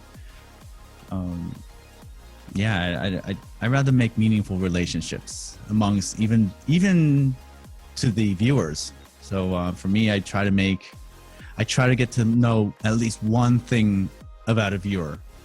You know, it's hard to keep up, but even one little tiny thing, you know, and I think that just that makes a difference for me, at least, and that serves my purpose of why I cast or why I network. Sorry, kind of went a little bit. We're good. Lynx, your response? I pretty much agree with everything Dai said. My main goal, like probably just to answer the question, I guess, my main goal with networking is just to, you know, befriend people. Like, I don't go to people's channels and hope that they're going to promote me. I don't go to people's channels and hope that they're going to like me. Like, I hope they're going to like me, but I don't expect that they're going to. Like, they have to like me or else. Like, I don't think poorly of myself if someone doesn't accept me or like me or anything like that. It sucks, yeah, but you know, you get over it pretty quickly. But yeah, my main goal is just, you know, spread the love, find like-minded people such as myself who are open and honest, and you know, they're true to themselves. They're not putting on a show, you know, pretending to be someone they're not, kind of deal. I'm always looking for genuine people, and it's such a joy when I find somebody who is so much like me. Like I that's how I feel about everybody on our team. It's like they're all so much like me. I can see myself hanging out with them, having coffee, going somewhere, you know, hanging out. Like I feel I can hang out with these people because they're so awesome. So it's just, that's my goal, really, just to find people like me and grow my channel necessarily. Like I'd rather stay the size that I'm at and be constantly surrounded by people I enjoy. So Right. Even talking about retro games, right?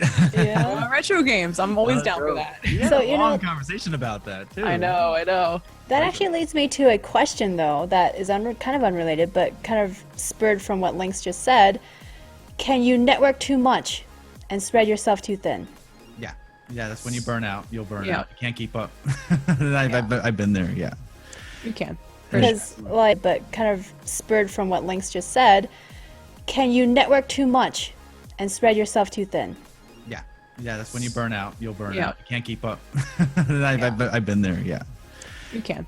Because, like, I know that is so tempting, especially as a streamer, to be like, oh, I want to be friends with so-and-so and so-and-so and so-and-so because, you know, if I network a lot, I'll be able to grow my stream a lot indirectly through them and blah, blah, blah. Like, some people have that attitude, and I feel like, you know, you can definitely network and spread yourself way too thin, and in the end, because you're focusing on trying to connect with so many people, you don't make any meaningful connections. Right. Or either that or it takes away from your actual cast because you're so Right. burnt out of everything and you're so busy, like because you made so many connections. Now they're following you. Yes, you get follows, but now you're trying to keep that meaningful relationship on the cast too, and it's just the balance is not there anymore, and you lose it. And there's going to be a point. I mean, if you can do it, that's fine, but not all casters are full-time streamers. You know, me personally, I have a full-time job. I have to deal with so many other things, and if I did that, it would just take so much time out of my casting. You know, I would just burn out so quickly where I'm not even focused on my cast. And then sometimes that's where you got to draw the line of the balance between, okay, I can network this much, but then you don't want it to affect your cast, you know?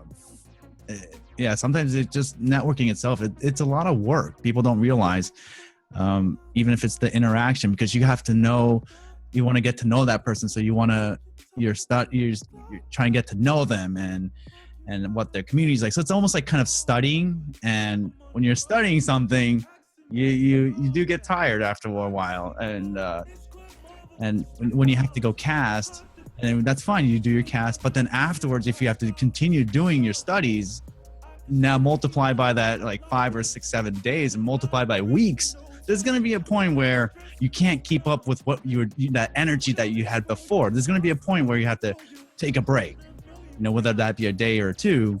But then before I know, then you have to catch up. You have to do all the catch up work. What did I miss? And then you got to go back, and then it's just, you can't keep up. There's going to be a certain point where you're just going to stop because you're just so burnt out. And I think it's like anything else, hey, I'm going to go to the gym. I'm going to go to the gym 7 days a week. And then before you know it, then you get tired. It's the same thing with anything else, I think. So I guess that's up to you where you draw the line. I guess when it starts to affect your cast or affect your personal life, I think that's too much. Mm-hmm. Like anything else in life. Agreed. So we'll take this one last question and then wrap up the podcast because it's from Sargasm.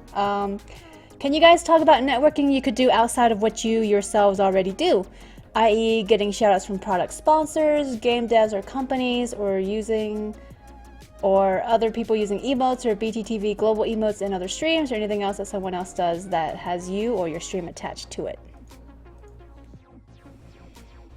I don't have any of that. So I mean, well, I think it's hard for us to talk about it when we don't actually do it. Yeah. As far as like getting shout outs from like product sponsors and game devs, I have not really had that opportunity other than through Warframe, because I'm a featured guest at TennoCon this summer, which is the first official Warframe convention. And because I'm a featured guest, I will actually be on panels and stuff representing the game as a content creator for the game. So that's the only thing I have, other than my name being on their website. I mean, I don't know. I don't know. It's it's hard to talk about. I mean, I don't have any product sponsors. I wish DX Racer would sponsor me, considering how often people always ask about my chair, and I talk about it all the time, and I praise it, and I'm all like, yeah, get it, Me too. So it would be nice. It would be so nice if DX Racer sponsored me. Just write it on your chair. Just get it like one of those silver Sharpies. No kidding. I'm jelly though, I'll admit. But yeah, I don't know. As far as like if you want to network and try to get product sponsors and stuff, I wish I had advice. It's a little Yeah, hard. me too. Me too. I mean, I have a couple sponsors, but it's not like they're on Twitter saying, "Go watch this person right now." Like it's just like Right. kind of like affiliate links and stuff like that. So it's not like big huge game companies or shouting me out or anything like that. So I did get one shout out once by Twitch, which was really cool. It was for when I was playing Guild Wars, and I think that was like a one-time thing. And yeah, I think it's rough. I think when you're smaller as a streamer, you're not like the big top dogs out there that have those amazing sponsorships, because they know that if they sponsor this person, they're gonna make a crap load of money from that. So they're gonna pick the big streamers to sponsor, like the big name people that you would know about, and you'd possibly be able to yield something in terms of viewership from if they shouted you out. So yeah, it's rough because I don't think I don't have that. I don't know how many of you guys have like big huge sponsors that are shouting you out, but I know I don't. So Nope. come on, DX Racer, come on. I mean, just like Snowlit, I'm an official Warframe partner, and I'm Yeah. on their fan site. But other than having first day access and them, kind of seeing my tweets and liking some of my tweets here and there, that's about it. Yeah. Most I got from Twitch was a retweet, and it wasn't even like I'm live. That It was amazing. it was a I just got my TwitchCon tickets tweet, and they retweeted it, and it exploded. I actually gained like 70 or 80 Twitter followers, and I think I had like 60, 70 people follow me on Twitch too, and that's about it. And I didn't even stream that day, so that was actually kind of cool. But that's it. Twitch has not acknowledged anything else. So Yeah, same. there you go. And it's get on the Twitter. Use Twitter. This is why, do social media. You never know. Yep. You never know. I mean, Diablo will retweet me sometimes or like me, and that's always cool when I'm playing Diablo because Blizzard's not one to just retweet your stream. It's really strange for them. They don't do that kind of stuff. So when they like a tweet or something, I'm always like, what did I do? What's going on? Is the world ending? Like, hello, what's happening? So it's always so surreal when that happens. But yeah, it's still pretty cool. Yeah. Well, any last minute remarks before we wrap things up? Yeah. Guys, everything is always about quality over quantity. Make meaningful relationships, Twitch or outside of Twitch. Really make meaningful relationships amongst casters, especially if you are a caster yourself. As much as we all want to grow at a quick pace, I think it's almost like, well, who's going to win the race? That, tortoise or the hare. It's sometimes just keep doing what you're doing, especially if you have the passion for it. I think people, and you have a great product and that you have a passion for it, I think people recognize that. And once you realize those people recognize it, cherish it, and then try to support them. If you recognize that people are supporting you genuinely, sometimes you just step it up. It doesn't matter, no matter how big or small the channel is. You'll know when somebody's genuinely supporting you. And I think that's one of the biggest things that I learned on being on the Chillest is there's people out there, casters that's in the team or not on the team, that are supporting everybody, and you'll recognize that. And when you do, please cherish those and do the same. Don't expect anything in return. Do it because you want to, not because you want something out of it, or you want to grow, or something for your benefit. Sometimes just helping others can actually help you in return. Yeah, that's the number one thing I want to say. Support other streamers because you enjoy their content, you like them as a person, and you like their communities. Agreed. Don't do it for reciprocation or having them grow your stream for you or anything. It's my number one. If you don't take away anything else from this podcast, take that away, because I think it's very important. And I've seen too many mistakes. I think Twitch is small enough community that word goes around. Yeah. Even if you're not the one doing it, and then if other people recognize it or something, that's what Sosi-chan said before. It's a public figure. You're a public figure, so people are always watching, whether it be live on cast or on a VOD. Especially now with the Twitch chat replays. So yeah. You're always there now. Even when you're typing in chat, you gotta be careful what you say. Nope. And if you have a chat overlay on your cast, like I do, or I think Aeon, you have it too, right? I actually took mine down. Well, here's why. Once I found out they were gonna do the chat replay, I was like, well, that's kind of, if you're watching, on Twitch, we'll see what's going on in chat. So it's kind of redundant. Well, I keep it for when I export to YouTube, because you don't. Right. Get Okay. Yeah, that makes sense. Yeah, that makes sense. And some people have different delays, so if they see their message pop up on the screen and then I respond, they'll see that, hey, I saw your message and I responded. Right. So it depends on who the viewer is. There's different delay times. So. Right. I did have it before though, but I mean, I may bring it back now that you made that point. Yeah. Now that you made that. Well, there's nothing else. Links have anything? Just with the whole stream team thing and networking and everything, don't get down on yourself and I was guilty of this, I won't lie. Don't get down on yourself if someone doesn't reply to you, or someone doesn't acknowledge you, or someone doesn't, look interested in getting to be your friend or whatever. It's fine. It's not that they don't like you, they probably are just busy, and it's a lot like what Dai said. They're maybe not stretching themselves so far to be friends with every single person that wants to be their friend, because they probably put yourself in their shoes. They're probably getting asked a million questions. They probably have a million messages in their inbox. Snowlit. They probably have a million messages on Discord. They have a lot going on, and then here you come along, and maybe you're somebody they would want to be friends with, but they're already kind of stretched thin as it is, and they're like, oh my gosh, I don't think I could take on another thing to remember to check out, or another person to remember to check out, or another person to follow, blah blah blah. So don't get discouraged if a streamer friend that you think you might get along with really well, and you go into their channel and you're like, hey, how's it going? And you just try to spark up a conversation or a relationship, a friendship or whatever, and they don't give you the reception you might have ideally been looking for. Don't get down about it. You could, maybe come back to them in a month. Maybe they'll be in a better place. You never know. Like, you could still support them. Like, don't just think like, oh, well, this person isn't acknowledge my existence, forget them. You can if you want, but if it's someone you actually want to get to know and you like them a lot, and you like their streams, I still watch their streams even if they're not like, oh, hey, Wings, how's it going? Like, it's fine. It's your all know, but just don't get negative or upset if you apply for a team and they deny you, or you try to make a friend with somebody and they don't acknowledge you, or you host somebody and they don't acknowledge you, or you follow somebody and they don't, like, the list kind of goes on. Just don't get too upset about the negativity that might be of like revolved around that. Like, you might feel negative about that. Don't let it get to you. It'll get better. You can find someone else that might be going to the next if you want. You never know, the next person you talk to might be even cooler and they might really like you or something, and you never know what happens from that. So Right.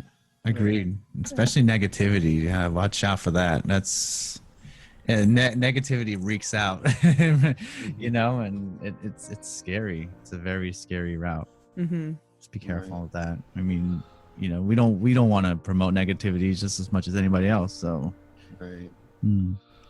Well, be happy, right? And I mean, we're all human. We all have that. But it's like, like they say, don't bring your work home, kind of thing. Like, don't bring stress from work home, and don't take it out on your whatever, boyfriend, girlfriend, or wife, or husband. Don't take it out of them. The same thing. Like, don't. Sometimes we all have bad days. We all have different tough lives. That's why I say it doesn't matter if you're a student, you're a full-time caster, you're a full-time worker, whatever you do, your life is basically, it's a relative statement. So, but then it's like, hey, Twitch is a way to get away from all that, and then just be mindful that everybody has a tough life and everybody could have a bad day, but don't be that party pooper, like, and saying, oh my God, my life is so terrible. It's just, nothing in my life and it's going well. Like, well, don't be that guy. yeah. Just like you don't go to somebody's house and do the same thing. Don't go to somebody's house and do it. There you go. Present yourself in a way that you would be proud to see yourself as, Be happy with who you want to present yourself as to everyone. And, if people already like you for who you are, be who you are. There's no need to have to worry about changing something up because, some people like this about this person, some people like this about this person. Be your own person, because ultimately you have to deal with yourself at the end of the day. Be the best So that if you you can don't like yourself, you might want to work on that. Exactly.